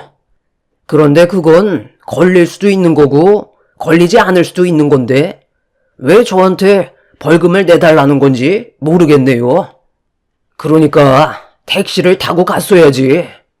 너는 생각이 없는 거냐? 코가 삐뚤어지게 마셨는데 차를 타고 가는 건 사고가 날 수도 있는 거라고. 본인이 충분히 판단할 수 있는 거였으니 저한테는 동생 잘못을 책임져 줄 의무가 없는 거죠. 그리고 현재 저는 그만한 돈도 없습니다. 얼마 전에 살고 있는 집까지 처분해서 필요한데 돈을 좀 써버린 상태라 아예 여유 자금이 없거든요. 700만 원 정도야 둘이서 맞벌이 하니까 그게 지장 없잖아요. 한 달만 굶으면 되는 건데 이런 일로 분위기 심각하게 만들지 말죠. 그래. 살다 보면 누구나 다 실수할 수 있는 법이야. 700만 원이 벌금으로 나가는 건 좀 아깝기는 하다만 그래도 어쩌겠니? 네가 좀 감수해야지. 제가 감수하라고요? 왜 그래야 하는 거죠? 이런 상황을 만든 게 된 건 전부 다 아주버님 때문인데 왜 제가 그걸 떠안아야 하는 거냐고요? 당장 700만 원 주세요. 저 지금 백수인 거 몰라요? 돈이 없다니까요. 그리고 창수야, 너한테 부탁이 있는데 너희 집에서 며칠간만 신세 좀 지면 안 될까?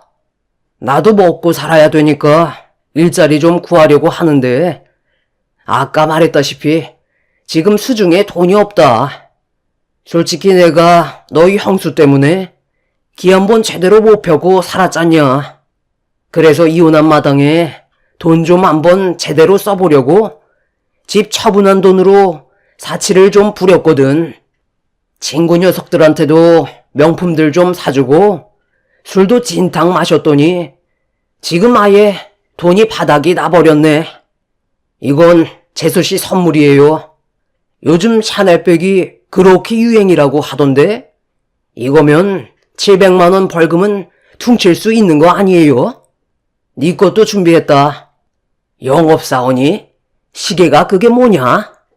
이 정도는 차줘야지.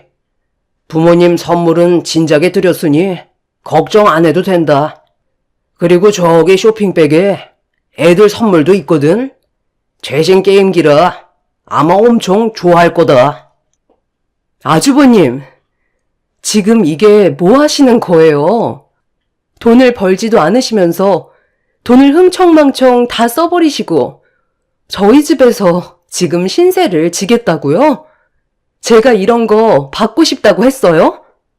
다시 환불하시고 그 돈으로 집을 알아보세요. 저희 집에는 절대로 들어올 수 없으세요. 당신 쓸데없는 생각하지 마.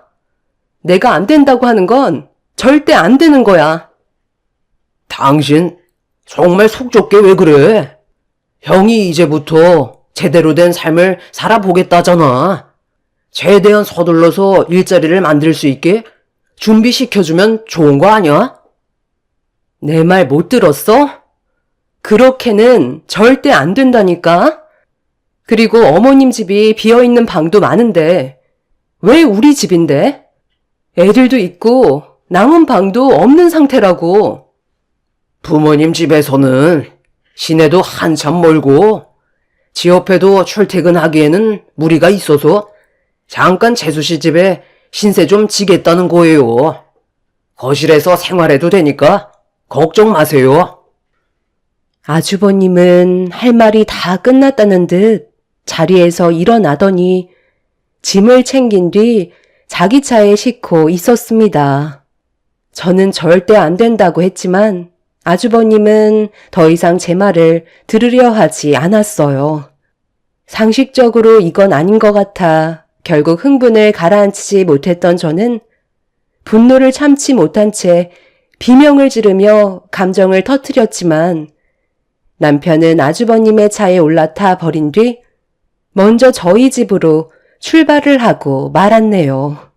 시부모님께선 저보고 이해하라고 했지만 누가 이 상황을 이해할 수 있었겠어요. 대꾸조차 하고 싶지 않아 저도 급하게 차 시동을 걸은 뒤 아주버님 차를 바짝 뒤쫓았습니다. 제가 따라온다는 걸 의식한 아주버님은 따라올 테면 따라와 보라는 듯 속도를 올렸고 결국 저보다 먼저 집에 도착해 이미 자리 깔고 거실에서 TV를 보고 있었어요. 애들은 게임기를 받아서 기분이 좋았는지 저한테 자랑을 하고 있었죠. 애들이 보는 앞에서 화를 낼 수도 없는 노릇이라 속만 타들어가고 있었습니다. 먼저 방에 들어간 남편한테 뭐 하는 짓이냐고 이를 갈며 낮게 깔린 목소리로 물어봤어요. 아이 글쎄 당신이 좀 이해해 달라니까. 우리 형이 얼마나 불쌍해. 이혼까지 당한 마당에 지금 정상적으로 살아가는 게 가능하다고 생각해? 하루라도 빨리 자리 잡을 수 있게 도와줘야 될 거 아니야. 오면서 차에서 대충 얘기 좀 나눴는데 집안일도 도와주고 우리 생활에 방해가 안 되게끔 최대한 노력한다고 그랬어. 그래서 아주버님이랑 이 집에서 같이 생활하겠다고? 내가 얼마나 불편할지는 생각 안 하는 거야? 왜 당신 생각만 고집하는 건데? 내 입장도 이해해 줘야지. 그런 거 하나하나 다 따지고 들면 가족인 의미가 없잖아. 우리가 조금 손해를 봐도 가족이면 좀 더 베풀 수도 있는 거 아니야? 당신 원래 이렇게 속 좁은 사람이었어? 남편과 대화 자체가 되지 않았어요. 무조건 자기 고집을 부리고 있는데 할 말이 없었습니다. 이런 말까지 안 하려 했었는데 남편이 막무가내로 나오길래 집에 대한 얘기를 결국 꺼내고 말았어요. 제가 살고 있는 집은 남편 명의로 되어 있는 게 아닌 제 명의로 되어 있는 집이었어요. 처음 결혼할 당시 남편은 모아놓은 돈이 없었기 때문에 집을 마련할 수 있을 정도의 능력이 부족한 상태였죠. 그렇다고 시부모님께서도 경제적으로 지원해 줄 수 있는 형편도 아니었어요. 결국 저희 부모님께서 마련해 주신 집이었고 크지는 않았지만 그래도 아이들 낳고 살만한 정도의 공간은 충분했었죠. 결국 제 집에 대한 권리를 얘기하자 남편은 인상이 일그러지면서 치사하게 나온다며 점점 목소리를 높였습니다. 누가 봐도 제가 정상인데 남편은 동생인 자기 입장을 생각해주지 않는다고 불만을 털어놓고 있었어요. 대화가 점점 심각해지기 시작하자 거실에까지 저희 부부가 다투는 목소리가 새어나갔고 아주버님은 저희 부부싸움을 말리고 싶었는지 노크를 하며 말을 붙여왔어요. 그런데 사태 파악을 하지 못한 건지 아주버님은 저에게 배가 고프다면서 제 음식 솜씨 좀 볼 수 있냐는 어이없는 말을 꺼내었습니다. 그 사이 아이들이 문을 열고 방으로 들어오면서 남편과 감정이 별로 좋지 않은 상태로 부부싸움은 끝이 나게 되었고 배가 고프다는 아이들의 말에 어쩔 수 없이 음식 준비를 할 수밖에 없었죠. 절대로 고집을 꺾지 않던 남편과 아주버님 때문에 저는 처음으로 이 집안 식구들의 얼굴을 보고 싶지가 않았어요. 그리고 먼저 이혼을 한 형님이 왜 그런 결정을 내린 건지 100번 이해를 할 수 있었습니다. 아이들 때문에 밥을 차린 뒤 아주버님과 마주 앉는 것조차 싫었던 저는 먼저 방으로 들어와 오래간만에 형님한테 전화를 걸었어요. 그리고 지금의 사태에 대해 설명을 해 주었죠. 형님은 날이 가면 갈수록 더 심해질 거라면서 스트레스 받으며 살 바엔 하루라도 빨리 단호하게 결정을 내려서 스트레스 없이 아이들과 사는 게 행복한 길을 걷는 게 삶의 만족도가 훨씬 높을 거라고 여차하면 저도 버티지 말고 나오라는 조언을 해 주었어요. 그날 이후 정말 진지하게 남편과의 관계를 다시 생각하면서 어떤 식으로 행동하는지 지켜보고 있었죠. 그렇게 아주버님과 한 집에서 생활한 지 일주일이 지나고 어느새 한 달의 시간이 지나가고 있었습니다. 그 시간 동안 저는 단 한마디도 하지 않고 제 할 일만 하며 지내고 있었어요. 그런데 어느 날 퇴근하고 현관문을 열었는데 시끌벅적한 소리가 들려왔고 집에 발을 들이는 순간 눈앞에 펼쳐진 건 시댁 식구들이 한자리에 있었죠. 시부모님께서 저희 집에 막 도착하셨는지 바리바리 쌓은 짐을 주방 한편에 풀고 계셨어요. 연락도 없이 오신 상태라 어떻게 된 거냐고 여쭤보게 되었죠. 내가 오죽했으면 여기까지 왔겠니? 내 큰아들이 하도 반찬 투정을 하길래 도대체 어떻게 먹고 살길래 그런 말까지 나오는 건지 확인 좀 해보려고 오래간만에 좀 들러봤다. 그런데 진짜 냉장고에 죄다 풀떼기밖에 안 보이네. 예, 이건 좀 너무한 거 아니야?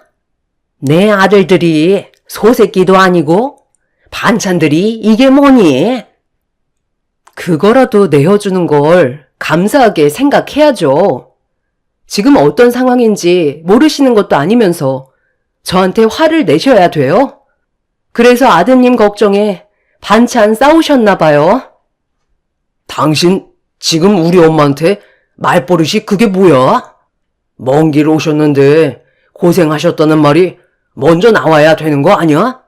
날이 가면 갈수록 왜 이렇게 실망만 안겨주는 건데? 언제까지 이런 식으로 살아갈 거야? 서로 웃으면서 대화하면 충분히 좋은 분위기 만들어갈 수 있는데 퇴근하자마자 얼굴을 붉혀야 되겠어? 자극하지 말고 그냥 놔둬라. 재수씨가 언제 나를 대접해 주기라도 했냐? 맨날 소새끼 마냥 풀떼기만 씹어먹는데도 눈 하나 깜빡 안 하잖아. 너는 여자니까 아무래도 불편한 점들이 많겠지. 그래도 일자리 알아볼 동안만 신세 좀 지겠다는 건데 네가 이해해주면 가정의 평화가 오는 거 아니야? 왜 이렇게까지 화를 내는 건지 나는 이해를 못하겠다. 오래간만에 고기 반찬들 좀 가져왔으니까 상 좀 차려봐라. 그리고 집안꼴이 이게 뭐니? 청소는 하고 사는 거야? 제가 언제까지 이해를 해줘야 되는 거죠? 한 달 동안 집 밖으로 나가지도 않고 맨날 집에만 처박혀서 밥만 축내는 50 먹은 아주버님을 언제까지 수발 들면서 살아야 하는 건데요. 일자리를 알아본다고요? 그냥 내 집에서 삼시세끼 밥만 축내면서 맨날 TV 보며 인생을 허비하고만 있다고요. 저는 더 이상 이렇게는 못 살겠어요. 당신 정말 이럴 거야? 형도 어느 정도 시간이 필요하니까 그런 건데 왜 이렇게 앞뒤가 꽉 막힌 사람처럼 행동하는 건데? 정말 답답해서 못 살겠다. 그래, 말 한 번 잘했다. 나도 답답해서 못 살겠다. 어느 누가 이런 삶을 살고 싶겠어? 당신은 아주버님 이혼한 것만 안타깝게 생각하지. 내가 힘든 건 단 한 번도 생각해주지 않았잖아. 더 이상은 이렇게는 못 살겠어. 우리 차라리 이혼하고 당신이 그렇게 위하는 아주버님이랑 평생 함께 살아. 그리고 어머님이 낳으신 아들들 천년만년 음식 해 먹이세요. 저는 이런 식으로 제 인생 허비하고 싶지 않네요. 당장 제 집에서 나가주시죠. 오늘부로 저는 이 사람이랑 끝낼 거예요. 시모는 제 입에서 이혼하겠다는 말이 나오자 갑자기 태도를 바꾸면서 쩔쩔매기 시작했어요. 아주버님에 이어 남편과도 이혼을 하게 됐으니 정신이 번쩍 들었던 거죠. 그런데 이미 저는 더 이상 이 지긋지긋한 집안과 함께 하고 싶지 않았습니다. 답이 없는 사람들과 살 바엔 차라리 이혼하고 아이들과 함께 사는 게 제 삶을 찾을 수 있을 것 같았죠. 제가 완강하게 나오자 그제서야 남편도 말을 더듬으면서 이혼만큼은 안 된다고 했지만 계속 버티다가는 저까지 정신이 이상해질 것 같아 질려버릴 대로 질려버린 저는 남편과의 이혼을 밀어붙였고 이런 문제로 현재 저희 부부는 이혼을 하고 숙려 기간 중에 있습니다. 그런데 문제는 아직까지 저를 이해 못한다는 거예요. 이렇게까지 나오면 남편이라는 사람이 이제 그만 정신 차리고 뭐가 잘못되고 있는 건지 파악을 해야 되는데 남편은 오히려 제가 정신적으로 문제가 있다고 합니다. 아주버님이 술에 찌들어 음주 운전을 하다가 교통사고로 지금 사경을 헤매고 있는데도 남편은 이 모든 게 제 탓이라고 오히려 화를 내고 있어요. 저와 남편이 이혼을 해서 아주버님이 너무 마음이 아파 술을 먹고 운전을 했다는데 그게 제 잘못인가요? 시부모님도 이런 상황들이 저로 인해 시작됐다고 하네요. 반대로 저희 부모님께서는 시댁 식구들의 행동을 이해할 수가 없다고 하십니다. 여러분들은 제 사연을 들어보셨을 때 어떤 생각이 드시나요? 정말 제가 잘못했나요? 아주버님을 받아들이고 평생 밥수발 들어줘야 했던 건가요? 제가 이해심이 부족하다고 생각하시나요? 도대체 뭘 어떻게 받아들여야 할지 모르겠네요. 이혼을 한 상황에 숙려 기간을 지내고 있지만 3개월이라는 시간 동안 제 마음이 다시 변하지는 않을 것 같습니다. 한두 살 먹은 아이들도 아닌데 왜 그렇게 사는지 정말 이해할 수가 없네요. 제 사연 들어주신 분들, 오늘 하루도 행복한 날들 되시길 바랍니다. 감사합니다. 안녕하세요. 저는 30대 중반 여자입니다. 사람의 본성은 태어날 때부터 타고난 건지 이번에 경험하게 된 일들이 저에게 상당한 충격을 안겨 주었습니다. 남편과 결혼 생활한 지 5년 정도 되었는데요. 몇 달 전에 아주버님이 40대의 늦은 결혼식을 올렸어요. 워낙 일이 바빠서 정신없이 살아오시다가 좋은 여자를 만나 결혼에 골인하셨죠. 그렇게 저에게는 형님이 생기게 되었지만 여기에서 예상치 못한 문제가 터지고 말았습니다. 겉으론 온갖 착한 척은 다 하더니 저와 단둘이 있을 때마다 형님의 본성이 나오고 있었어요. 저는 그런 모습을 더 이상 보고 싶지 않아 어쩔 수 없는 결정을 할 수밖에 없었습니다. 동서는 결혼 생활 마음에 들어? 나는 솔직히 시댁 왕래하는 거 별로 안 좋아하거든. 괜히 가식적인 모습이나 보여줘야 하고 은근히 신경 쓰이는 것들이 많아서 긴장도 되는데 스트레스까지 받는다니까. 사람이 살면서 제일 안 좋은 게 뭔지 알아? 스트레스가 만병의 근원이라고 그랬어. 먹는 것 때문에 몸에서 문제가 생기는 것보다 스트레스로 인해 암에 걸릴 확률이 상당히 높다는 거야. 한 번만 사는 인생인데 최대한 오래 살면서 인생을 즐겨야 하는데 요즘 들어 그이랑 결혼하고 나서 시댁에 자주 모임이 생기다 보니 신경이 너무 많이 쓰이네. 동서는 이런 결혼 생활 어떻게 버티면서 살아왔어? 정말 대단한 것 같아. 아, 그래요?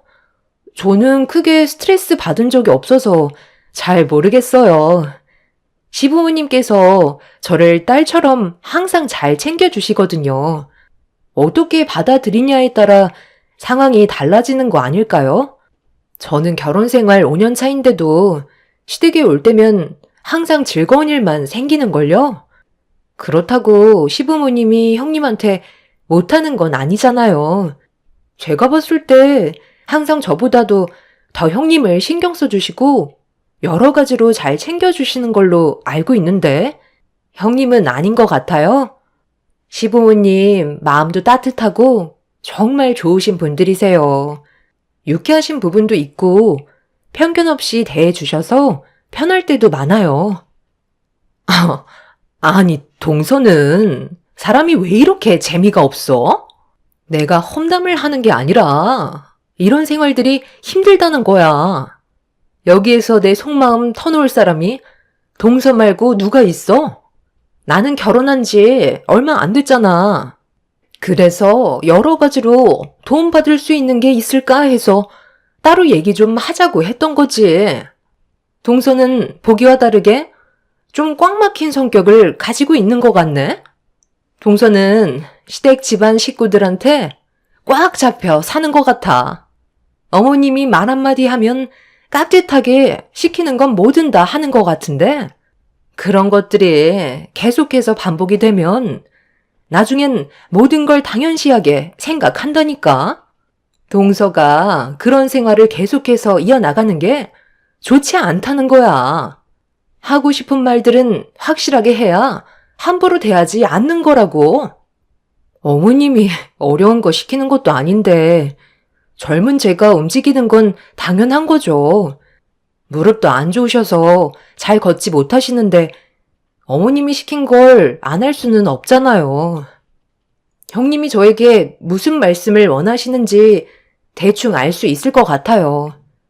제가 같이 맞장구 치면서 시댁 험담해 주길 원하는 거죠? 형님 결혼한 지 이제 몇 달밖에 안 됐는데 벌써부터 사소한 거에 대해 불만을 가지시면 나중엔 어떡하려고 그래요. 최대한 좋게 생각하시는 게 정신 건강에도 좋은 거죠. 저도 처음 시집와서 적응 기간이 필요했었는데 시부모님 뵐수록 정말 따뜻한 분들이라는 걸 느낄 수 있었어요. 형님도 차차 적응되실 거예요. 좋게 생각하세요. 제가 서둘러 자리를 피하자 형님의 얼굴은 일그러진 상태로 저를 바라보고 있었어요. 계속해서 얘기해봤자 좋은 말은 나오지 않을 것 같아 자리를 피하게 되었던 거죠. 최대한 좋은 쪽으로 새 식구가 된 형님과의 좋은 관계를 유지하고 싶었는데 단둘이 있을 때면 어김없이 나오는 형님의 안 좋은 성격은 오히려 저에게 스트레스로 다가오고 있었어요. 하지만 성격을 고치지 못하시는 건지 아니면 제 말을 무시하는 건지 다시 한번 시댁에서 모임을 가진 적이 있었는데 즐겁게 식사를 끝내고 과일 준비를 위해 형님과 단둘이 주방에 있게 되는 상황이 만들어졌었어요. 그런데 형님은 어김없이 저에게 시댁 식구들의 험담을 늘어놓고 있었습니다. 끊임없이 자기가 생각하는 불만들을 늘어놓고 있는데 점점 지나치는 형님의 태도에 참고 참았던 화가 결국 터지고 말았었죠. 세상에. 동서는 음식이 입맛에 맞았어? 나는 이게 사람이 먹을 음식인가 싶더라고. 내 인생에 제일 최악의 음식이었어. 동서는 정말 대단해. 이런 걸 어떻게 5년이나 참고 살아왔던 거야? 나는 목에 탁 걸려서 넘어가지 않는데 아주 죽는 줄 알았다니까. 동서가 착하고 마음이 넓어서 모든 걸 이해하고 넘어가는 것 같은데 이런 건 확실하게 짚고 넘어가야 된다고. 나는 결혼한 지 몇 달밖에 안 돼서 대놓고 말을 못하지만 동서는 5년이나 됐으니까 이런 건 얘기 좀 할 수 있지 않아? 우리 집에는 식모가 있거든? 오랜 시간 동안 일을 해줘서 우리 입맛에 맞게끔 음식을 해준 덕분에 상당히 퀄리티가 있는데 여기 음식들은 어떻게 된 게 시장에서나 볼 법한 음식들이야. 우리 집안보다 잘 살면서 돈을 아끼시려는 건지 음식이 너무 형편없어서 입맛만 버렸다니까. 오늘은 집에 들어가서 그이한테 한마디 해야 되겠어. 이런 식으로 형편없이 대접받는 거 정말 싫으니까 차라리 나가서 분위기 좋은 곳에서 외식을 하던지 그래야지. 이런 식으로는 도저히 못 살겠다. 어머, 저는 너무 맛있어서 정신없이 먹었는걸요? 형님, 저한테 무슨 대답을 원하세요? 제 입으로 어머님 음식 솜씨가 정말 형편없죠? 저도 5년 동안 어머님이 만들어주신 음식 모임이 있을 때마다 먹고는 있는데 아직까지 적응이 안 된다니까요? 이런 말을 원하시는 거예요? 저는 어머님이 해주신 음식이 입맛에 딱 맞고 정말 괜찮은데요? 저희 온다고 새벽같이 일어나셔서 음식 준비해 주신 거 형님도 모르는 건 아니잖아요. 차라리 그냥 형님이 어머님한테 가서 직접적으로 얘기를 하시던가요. 어머, 왜 화를 내고 그래? 나는 그냥 마음에 안 드는 것들 얘기한 것 뿐인데, 내가 원래 속으로 담아두는 성격이 아니라서 누군가한테 말을 해야 될 것 같고, 여기에서 내 속마음 털어놓을 사람이 동서밖에 없는데, 그 정도는 받아줄 수 있는 거 아니야? 이런 말도 못하면서 살 수는 없는 거잖아. 나도 내 감정 표현하는 거라고. 그러니까 저는 그런 안 좋은 말을 들으면 많이 불편해요. 형님은 그냥 제가 편해서 얘기한다지만 저는 어머님 눈치도 보이고 형님 눈치도 보이고 중간에서 정말 가시방석 같다고요. 그날도 어김없이 제가 먼저 자리에서 일어나 과일이 담긴 접시를 가지고 거실로 나갔어요. 형님의 지나친 태도에 감정이 상했던 저는 좋은 말이 나오지 않았고, 형님은 먼저 일어난 저를 보며 자기를 이해해주지 못한다고 불만을 털어놓고 있었습니다. 형님과 더 이상 대화를 섞고 싶지 않아 저는 자리로 돌아와 거실 테이블에 과일 접시를 내려놓고 앉았는데, 시모가 제 표정을 보셨는지 주방에서 무슨 일이 있었냐고 물어보셨지만 차마 형님과 나눴던 대화에 대해 시모한테 설명해 드릴 필요는 없다고 판단해 별일 없었다며 대충 둘러댔어요. 형님은 저에게 온갖 불평불만을 다 털어놓곤 아무렇지도 않다는 듯 거실로 돌아와 웃으면서 시부모님과 즐겁게 대화를 나누고 있었어요. 그 모습을 지켜보고 있던 저는 가까이 하면 좋은 영향을 받지 않을 것 같은 느낌이 들게 되었고, 그때부터 시댁에 모임이 있을 때면 형님과 단둘이 있게 되는 자리는 최대한 만들지 않고 피하는 게 제일 좋은 방법인 것 같았어요. 제가 그런 모습을 지속적으로 보이자 형님도 어느 정도 눈치를 챘는지 저를 또다시 불러 자기한테 무슨 불만이 있냐며 물어보시길래 진지하게 대화를 이어나갔습니다. 형님은 제 말에 기분이 나빴는지 저에 대한 불만도 늘어놓기 시작하면서 안 좋은 말들이 계속해서 오고 가고 말았습니다. 동서, 요즘 왜 그래? 나한테 불만이라도 있어? 저번에 내가 어머님 험담한 것 때문에 그래? 그 정도는 누구나 할 수 있는 거야. 그것 가지고 이렇게까지 문제 삼으면 서로에 대한 안 좋은 감정만 생기게 될 뿐이라고. 그냥 한 귀로 듣고 흘려버리면 되는 거 아니야? 동서가 그 정도는 해줄 수 있잖아. 제가 불편하다고 하는 건 형님도 좀 자제해 주시면 좋잖아요. 그렇게 되면 저는 또 다른 스트레스가 생기게 되는 거예요. 서로 좋은 말만 해도 시간이 아까운데 굳이 안 좋은 말들을 늘어놓을 필요가 있겠어요? 형님이 자꾸 그런 말 하시면 저조차도 시댁에 오는 게 힘들어져서 그래요. 그래서 차라리 같이 함께 모이는 자리를 피하는 게 좋을 것 같다고 생각해서 형님과의 거리를 둔 것뿐이에요. 제가 직접적으로 이런 문제가 있다고 얘기하는 것보단 피하는 게 상처를 덜 받으실 것 같아 판단한 거니 이해해 주세요. 나 참, 내가 이런 말 안 하려 했는데, 동서, 나보다 잘났어? 별로 대단한 것도 없으면서 지금 나를 가르치려 드는 거야? 내가 동서보다 훨씬 많은 것들을 경험했고 지식 또한 상당히 많이 차이 난다고. 대기업도 아니고 일반 중소기업 사무직에서 일하는 동서가 어떻게 이런 집안의 남자를 붙잡았는지 모르겠지만 지금 상당히 안 어울리는 행동인 거 알아? 내가 이 집에 큰 며느리로 들어왔으면 깍듯하게 행동해야지. 아주 나랑 맘먹으려 드네. 한 번만 더 내가 하는 말에 불만을 가지면 앞으로의 결혼 생활 상당히 피곤해질 줄 알아. 보잘것도 없는 집안이 어디서 의사 집안을 가르치려 들어? 의사면 뭐해요?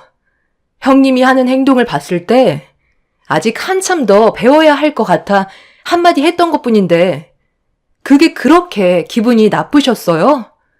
그럼 형님이 저에게 본이 되는 모습을 보여주셔야 제가 형님 대접을 해드리죠. 아직까지는 그런 마음이 생기지가 않네요. 그리고 남의 집안 함부로 판단하지 마세요. 이 집에 어울리지도 않는데도 내가 대우 좀 해주니까 만만해 보이나 본데? 적당히 나불거리는 게 좋을 거야. 내 성격 건들면 동서는 아주 험한 꼴 보게 될 줄 알아. 너희들 지금 뭐 하는 짓이야? 갑자기 왜 싸우고 그래? 요즘 들어 뭔가 느낌이 별로 좋지 않더니만 너희들 나 몰래 서로 계속 이런 감정을 가지고 있었니? 어머님, 동서가 글쎄 자기가 며느리로 먼저 들어왔다고 저를 형님 대우 안 해준다잖아요. 제가 그런 말을 들으면 얼마나 마음이 아픈 줄 아세요? 저는 동서랑 잘 지내고 싶은 마음에 계속 접근하려 했는데 동서는 그런 저를 무시하고 가르치려 들고 똑바로 행동하라면서 어머님 안 보실 때 온갖 막말을 늘어놓았다고요. 결혼 생활이 이렇게 힘든 줄 몰랐어요. 어머님한테만 이쁨 받으면 되는 줄 알았는데 먼저 시집온 동서한테까지 잘 보여야 하나 봐요. 형님의 이중적인 성격에 당황한 저는 아무 말도 하지 못하고 있었습니다.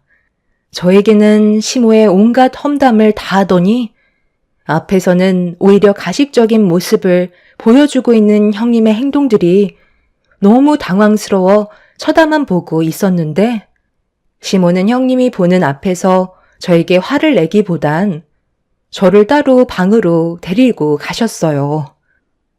네가 그런 성격이 아니라는 거 나는 잘 알고 있다. 우리가 함께 생활해 온 지 벌써 5년이 넘었는데 내가 그 정도도 모르겠니? 도대체 뭐가 문제야? 네가 이렇게까지 얼굴 붉히면서 화를 낸 적이 단 한 번도 없었잖아. 앞으로 서로 계속 얼굴 보면서 지내야 할 텐데 오해가 있으면 풀어야 하지 않겠소? 모든 것들을 어머님께 말을 할 수가 없어요. 좋은 대화도 아니었는데 어머님까지 상처받는 건 원하지 않거든요. 형님은 겉과 속이 전혀 다른 사람이에요. 이중적인 모습을 보고 너무 많이 놀랐었어요. 방금 형님이 어머님한테 저에 대해 얘기한 것들 전부 다 거짓이에요. 겉으론 아닌 척하지만 속으론 다른 생각을 가지고 있는 사람이라고요. 아무래도 아주버님이 결혼을 잘못한 것 같아요. 의사 집안이라고 해서 모든 사람들이 학식에 맞는 좋은 성격을 가지고 있는 건 아닌가 봐요. 제가 봤을 때 형님은 지금 진짜 성격을 최대한 많이 숨기고 있는 것 같아 보여요. 결혼한 지 얼마 되지 않았기 때문에 아무래도 그렇겠죠. 정말 큰 며느리가 방금 나한테 했던 말들이 전부 거짓이었다는 거야? 아니 세상에. 일단 좀 더 지켜보도록 하마. 정말 우리 집안에 문제를 일으킬 정도로 안 좋은 성격을 가지고 있다면 내 큰아들한테도 이 사실을 알려야 하지 않겠니?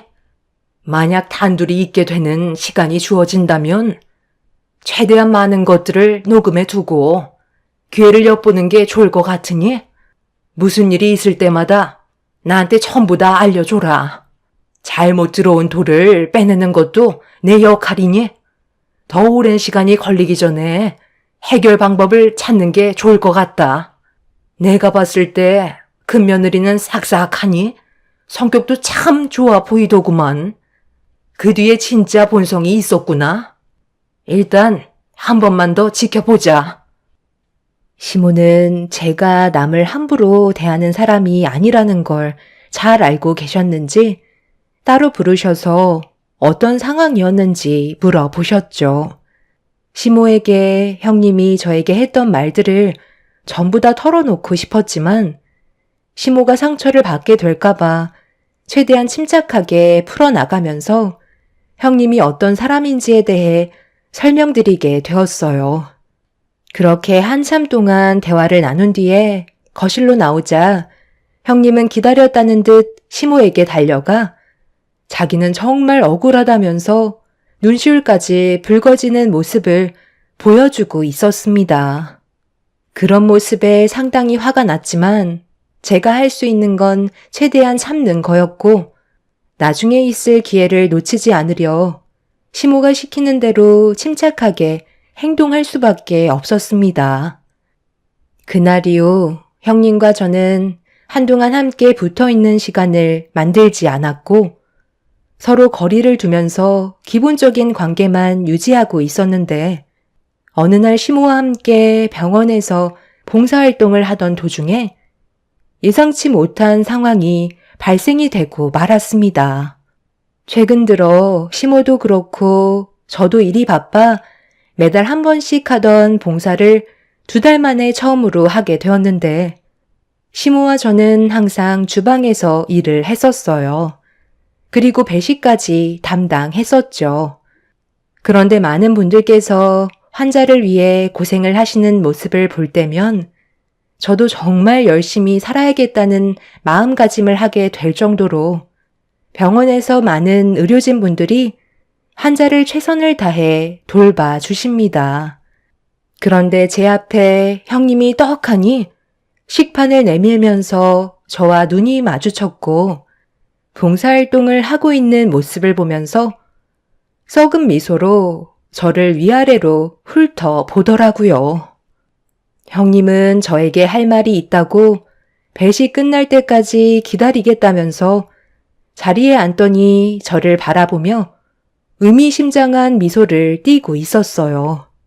별로 마주하고 싶지 않았지만 형님이 왜 이 병원에 있는지 저도 궁금했던 터라 배식이 끝난 뒤에 자리에 앉아 기다리고 있는 형님을 마주 보면서 저도 자리에 앉았습니다. 어머, 동서, 여긴 어쩐 일이야? 원래 직업이 이게 아닌 걸로 알고 있는데 설마 아르바이트라도 하는 거야? 하기엔 먹고 살려면 한창 젊을 때 하나라도 더 해야지. 뭔가 오해를 하시는 것 같은데요. 저는 오늘 여기 봉사활동하러 나온 거예요. 원래 매달 한 번씩 오는데 최근에 일이 바빠서 2달 만에 오는 거거든요. 형님은 원래 근무하는 곳이 이 병원이 아닌 걸로 알고 있는데 여긴 무슨 볼일 때문에 오신 거예요? 설마 이쪽으로 근무지를 옮기신 건 아니죠? 왜? 나는 이 병원에서 일을 하면 안 되는 거야? 나 오늘 면접 봤어. 다음 주부터 출근할 것 같아. 여기가 다른 병원보다 규모도 큰 편인데 거기에다가 월급까지 꽤 높은 편이라 암 전문의로서 제대로 대우를 받을 수 있을 것 같았거든. 그런데 동서는 삶이 참 한가로운 것 같아. 봉사활동할 정도로 여유가 있나 봐. 이럴 시간에 돈이라도 한 푼 더 벌어야 하지 않겠어? 요즘 누가 봉사활동해? 정말 쓸데없는 짓만 골라서 하는 동서 인생도 참 안타깝다. 동서는 봉사활동한다고 나온 거지? 그런데 그건 정말 잘못된 생각이야. 주방에서 일을 하고 있는 사람들은 월급 받으면서 일을 하고 있잖아. 그 사람들이 쉬면 되겠어? 놀 시간을 만들어주면 안 된다니까. 돈 주고 고용하는 사람 입장에선 놀고 있는 모습 보면 얼마나 화가 나겠냐고. 그러니 쓸데없이 남들 좋은 일 시키지 말고 차라리 우리 부모님 집에서 일을 하는 게 어때? 최근에 우리 식모가 건강 상태가 안 좋아졌거든. 그래서 그만두겠다고 하는데 너무 화가 나더라고. 지금까지 편하게 먹고 살게 해줬는데 벌만큼 벌었다고 그만두려고 하길래 내가 한 소리 했거든. 그러니까 나한테 뭐라고 하는지 알아? 자기 좀 살려달래. 아들 결혼하는 건 보고 세상 떠나야 하지 않겠냐면서 갑자기 내 다리를 붙잡더라고. 그래서 무슨 이유 때문인지 물어보니까 뭐라고 하셨는지 알아? 정말 웃긴 게 췌장암 말기라더라. 내가 암 전문의 의사니까 고쳐줄 수 있는 거 아니냐고. 눈물 흘리면서 애원을 하는데 얼마나 꼴사납던지 그 자리에서 그냥 내쳐버렸어. 지금까지 잘 먹고 잘 살게 해줬으면 됐지. 이제는 병까지 고쳐 달랜다. 돈 있냐고 물어보니까 뭐라는 줄 알아? 빚 갚는데 다 써서 췌장암만 고치면 평생 우리 집에서 무상으로 몸 바쳐 일을 하겠다는 거야. 그런데 내가 뭐라고 그랬는 줄 알아? 당장 내 집에서 나가라고 했어. 세상 떠나든지 말든지 알아서 하라고 했지. 의사는 병원에서만 의사지 집에서까지 의사이고 싶지는 않거든. 살려달라고 오열을 하는데 그 식모가 우리 집에 20년을 있었는데 음식 하나는 정말 잘했지만 병 걸렸으니 뭐 어쩌겠어. 갈 사람은 빨리 가야지. 괜히 명줄 붙잡고 있어봤자 어차피 췌장암은 가망이 없는 병이라 굳이 힘을 뺄 필요가 없어. 그래서 나는 웬만하면 췌장암으로 오는 환자는 그냥 포기하라고 그래. 인생 몇 년 더 살려고 발버둥 쳐봤자 돈이 더 많이 나가니까 그 돈 아껴서 가족들한테 보탬이 되는 게 좋을 것 같다고 하거든. 이참에 동서 우리 부모님 집에서 식모살이 어때? 월급 300 줄게. 이 정도면 정말 괜찮은 조건 아니야? 이 말 하려고 부른 거야. 의사라는 사람이 병을 앓고 있는 환자에게 절망을 안겨주는 말들과 행동을 거침없이 했다는 거에 너무 화가 났었어요. 저는 더 이상 형님의 말을 듣고 싶지 않았고 이런 사람과 한 식구가 된다는 거에 온몸에 소름이 돋았습니다. 저는 그 자리에서 저희 아빠한테 전화를 걸었어요. 그리고 형님이 보는 앞에서 아빠에게 채용 명단에 있는 형님의 이름인 강명희 명단을 빼라고 부탁을 하게 되었습니다. 저를 빤히 쳐다보며 당황한 얼굴을 하고 있던 형님이 뭐 하는 거냐고 말을 더듬으면서 병원장이 무슨 저희 아빠냐고 웃음을 참지 못하더라고요. 그 모습을 보고 있던 저는 어이가 없었습니다. 제가 정색을 하면서 형님을 바라보자 그제서야 사태의 심각성을 알았는지 굳어진 얼굴로 저를 바라보던 순간 시모가 주방에서 일을 마치셨는지 저와 형님이 앉아있는 모습을 발견하시곤 다가오셨어요. 어머님, 동서 머리가 어떻게 됐나 봐요. 여기 병원장님이 동서의 아버님이라는데 아니잖아요. 제가 알기론 동서네는 평범한 가정에서 자라온 걸로 알고 있었는데 아니었나요? 지금 뭐가 어떻게 된 거죠? 어머님은 알고 계실 거잖아요. 동서가 지금 병원장님께 전화를 했는지 채용 명단에 있던 제 이름을 빼달라고 했다니까요. 너는 우리 집 며느리로 들어온 지 얼마 되지 않아서 아직 많은 것들을 파악하지 못했겠지만 작은 며느리는 아빠가 둘이나 된다. 우리가 왜 이 병원에서 봉사활동을 하겠니? 여기 병원장님이 작은 며느리의 양아버지다. 어렸을 적에 입양을 하셔서 성인이 될 때까지 키워주셨지. 아무런 조건 없이 며느리를 당신 딸로 생각하며 키워주셨는데 얼마나 감사하겠니? 그래서 시간이 될 때면 병원에서 봉사활동이라도 하면서 일을 도왔던 거야. 네가 알고 있는 작은 며느리의 친부도 당신 딸을 찾으려고 오랜 세월을 보내다가 겨우 찾았던 거고, 며느리는 두 아버지 사이를 왕래하며 지냈었던 거다. 개인적인 집안 사정을 모두 털어놓기에는 워낙 복잡한 일들이라 며느리로 들어온 지 얼마 되지 않은 너한테 얘기하기에는 시간이 필요했던 부분인데 무슨 일이 있었던 거니? 어머님, 더 이상 할 얘기도 없어요. 형님은 아직 사람이 덜 된 것 같아요. 암 전문의 의사라면서 하는 말과 행동들은 의사로서 자질이 상당히 떨어지는 사람이더라고요. 저는 시모의 말대로 형님과 마주보고 앉았을 때 대화 내용을 녹음하고 있었어요. 그리고 녹음된 파일을 시모에게 들려주었고, 형님은 얼굴이 사색이 돼선 난처한 표정을 보이고 있었습니다. 저는 두 아빠와 함께 왕래를 하며 지내고 있었어요. 갓난아기일 때 고아원에 버려졌었는데 그때 저를 입양해 주신 분이 지금의 병원장으로 계신 분이죠. 20살 때까지 보살핌을 받으며 잘 살아오고 있었는데 어느 날 처음 본 한 남성분이 저희 집에 찾아왔고 양아빠와 한참 동안 대화를 주고받으셨을 때 저를 찾아오신 분이 친아빠인 걸 알 수 있었습니다. 오랜 시간 찾아 헤맸었는데 그때 당시 친엄마가 사고로 세상을 떠남과 동시에 친할머니께서 친아빠가 저를 혼자 키우는 고생을 보고 싶지 않아 몰래 고아원에 두고 왔었다는 걸 듣게 되었었죠.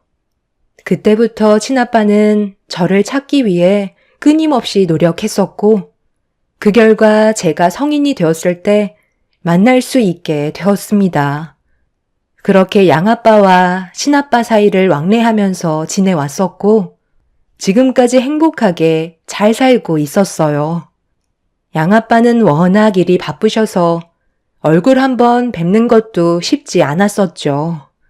친아빠는 평범한 삶을 살고 계셨고 저를 찾기 위해 홀로 살아온 세월이 길어지시면서 재혼을 하지 못하신 상태로 지내셨기 때문에 친아빠와 함께 보내는 시간이 점점 더 많은 비중을 차지하게 되었고 형님은 친아빠의 얼굴을 먼저 봤었기 때문에 양아빠의 존재를 알고 있지 못했었죠.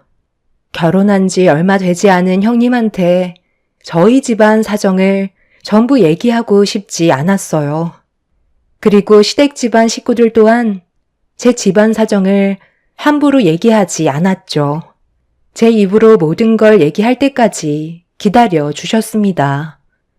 그래서 형님은 병원장으로 계신 저희 양아빠의 존재를 알 수 없었고 그런 상황 속에 저에게 거침없이 막말을 뱉으면서 후회되는 길을 걷고 있던 거였죠. 양아빠는 무슨 상황인지 저에게 침착하게 물어보시길래 형님의 실체가 담겨있는 녹음된 내용에 대해 전부 다 들려드렸고 의사의 자질을 갖추지 못한 형님의 행동을 아빠는 받아들일 수 없다며 형님을 채용 명단에서 제외를 시켰습니다. 그리고 이 문제로 시모 또한 상당히 심각하게 생각을 하고 계셨어요. 형님은 본심이 아니라고 했었지만 누가 봐도 형님은 인간 이하로밖에 안 보였었죠. 심각해진 분위기 속에서 시댁의 온 가족이 한자리에 모였었는데 제일 늦게 도착한 아주버님이 갑자기 형님의 뺨에 손을 올려 붙이면서 핸드폰을 꺼내 들었고 잠시 뒤 형님이 누군가와 통화하는 목소리가 거실에 울려 퍼지고 있었습니다. 그리고 온 가족이 경악을 하고 말았죠. 뭐? 어머님이나 아버님이 암에 걸리면? 무슨 말을 더 해주겠어. 그냥 가망 없습니다가 최고지. 쓸데없이 고치려고 들쑤셔봤자 좋아지기는커녕 오히려 힘만 빠진다니까. 내가 암 전문의 의사인데 내 말을 믿지 누구 말을 믿겠어? 어느 정도 신용은 하겠지만 살리겠다고 모든 걸 쏟아붓지는 않겠다는 거야. 너도 알지? 내가 시댁에 가는 걸 얼마나 싫어하냐? 가식 떠는 것도 얼마나 짜증이 나는데. 그이랑 결혼했으면 단둘이 살면 되는 거지. 왜 이렇게 바쁜 사람 불러서 쓸데없이 저녁을 먹는 건지 모르겠어. 음식이 맛이라도 좋으면 몰라.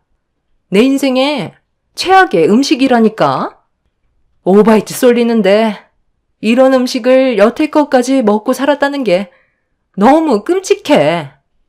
두 분 다 건강해 보여서 암은 절대 안 걸릴 것 같아. 만약에 안 걸리면 손을 쓰는 척 하면서 최대한 빨리 떠날 수 있도록 해주는 게 내가 편해지는 길일 것 같아. 사람 인생 별거 없어. 나이 먹고 세상 떠나던가, 병 걸려 세상 떠나던가, 둘 중 하나야. 나는 아버님이랑 어머님이 사고로 세상 떠나셨으면 좋겠는데? 그런 일은 언제 오나 몰라. 속 편하게 살고 싶다. 그게 내가 바라는 거야. 너는 결혼하지 마. 생각보다 피곤한 일들이 더 많아지는 것 같아. 시간을 다시 돌린다면 나는 그냥 솔로로 사는 걸 선택하겠어. 그게 지금 내가 바라는 거다. 상상으로만 꿈꿔왔던 결혼 생활과는 완전히 다르다니까. 정말 지긋지긋해 죽겠다.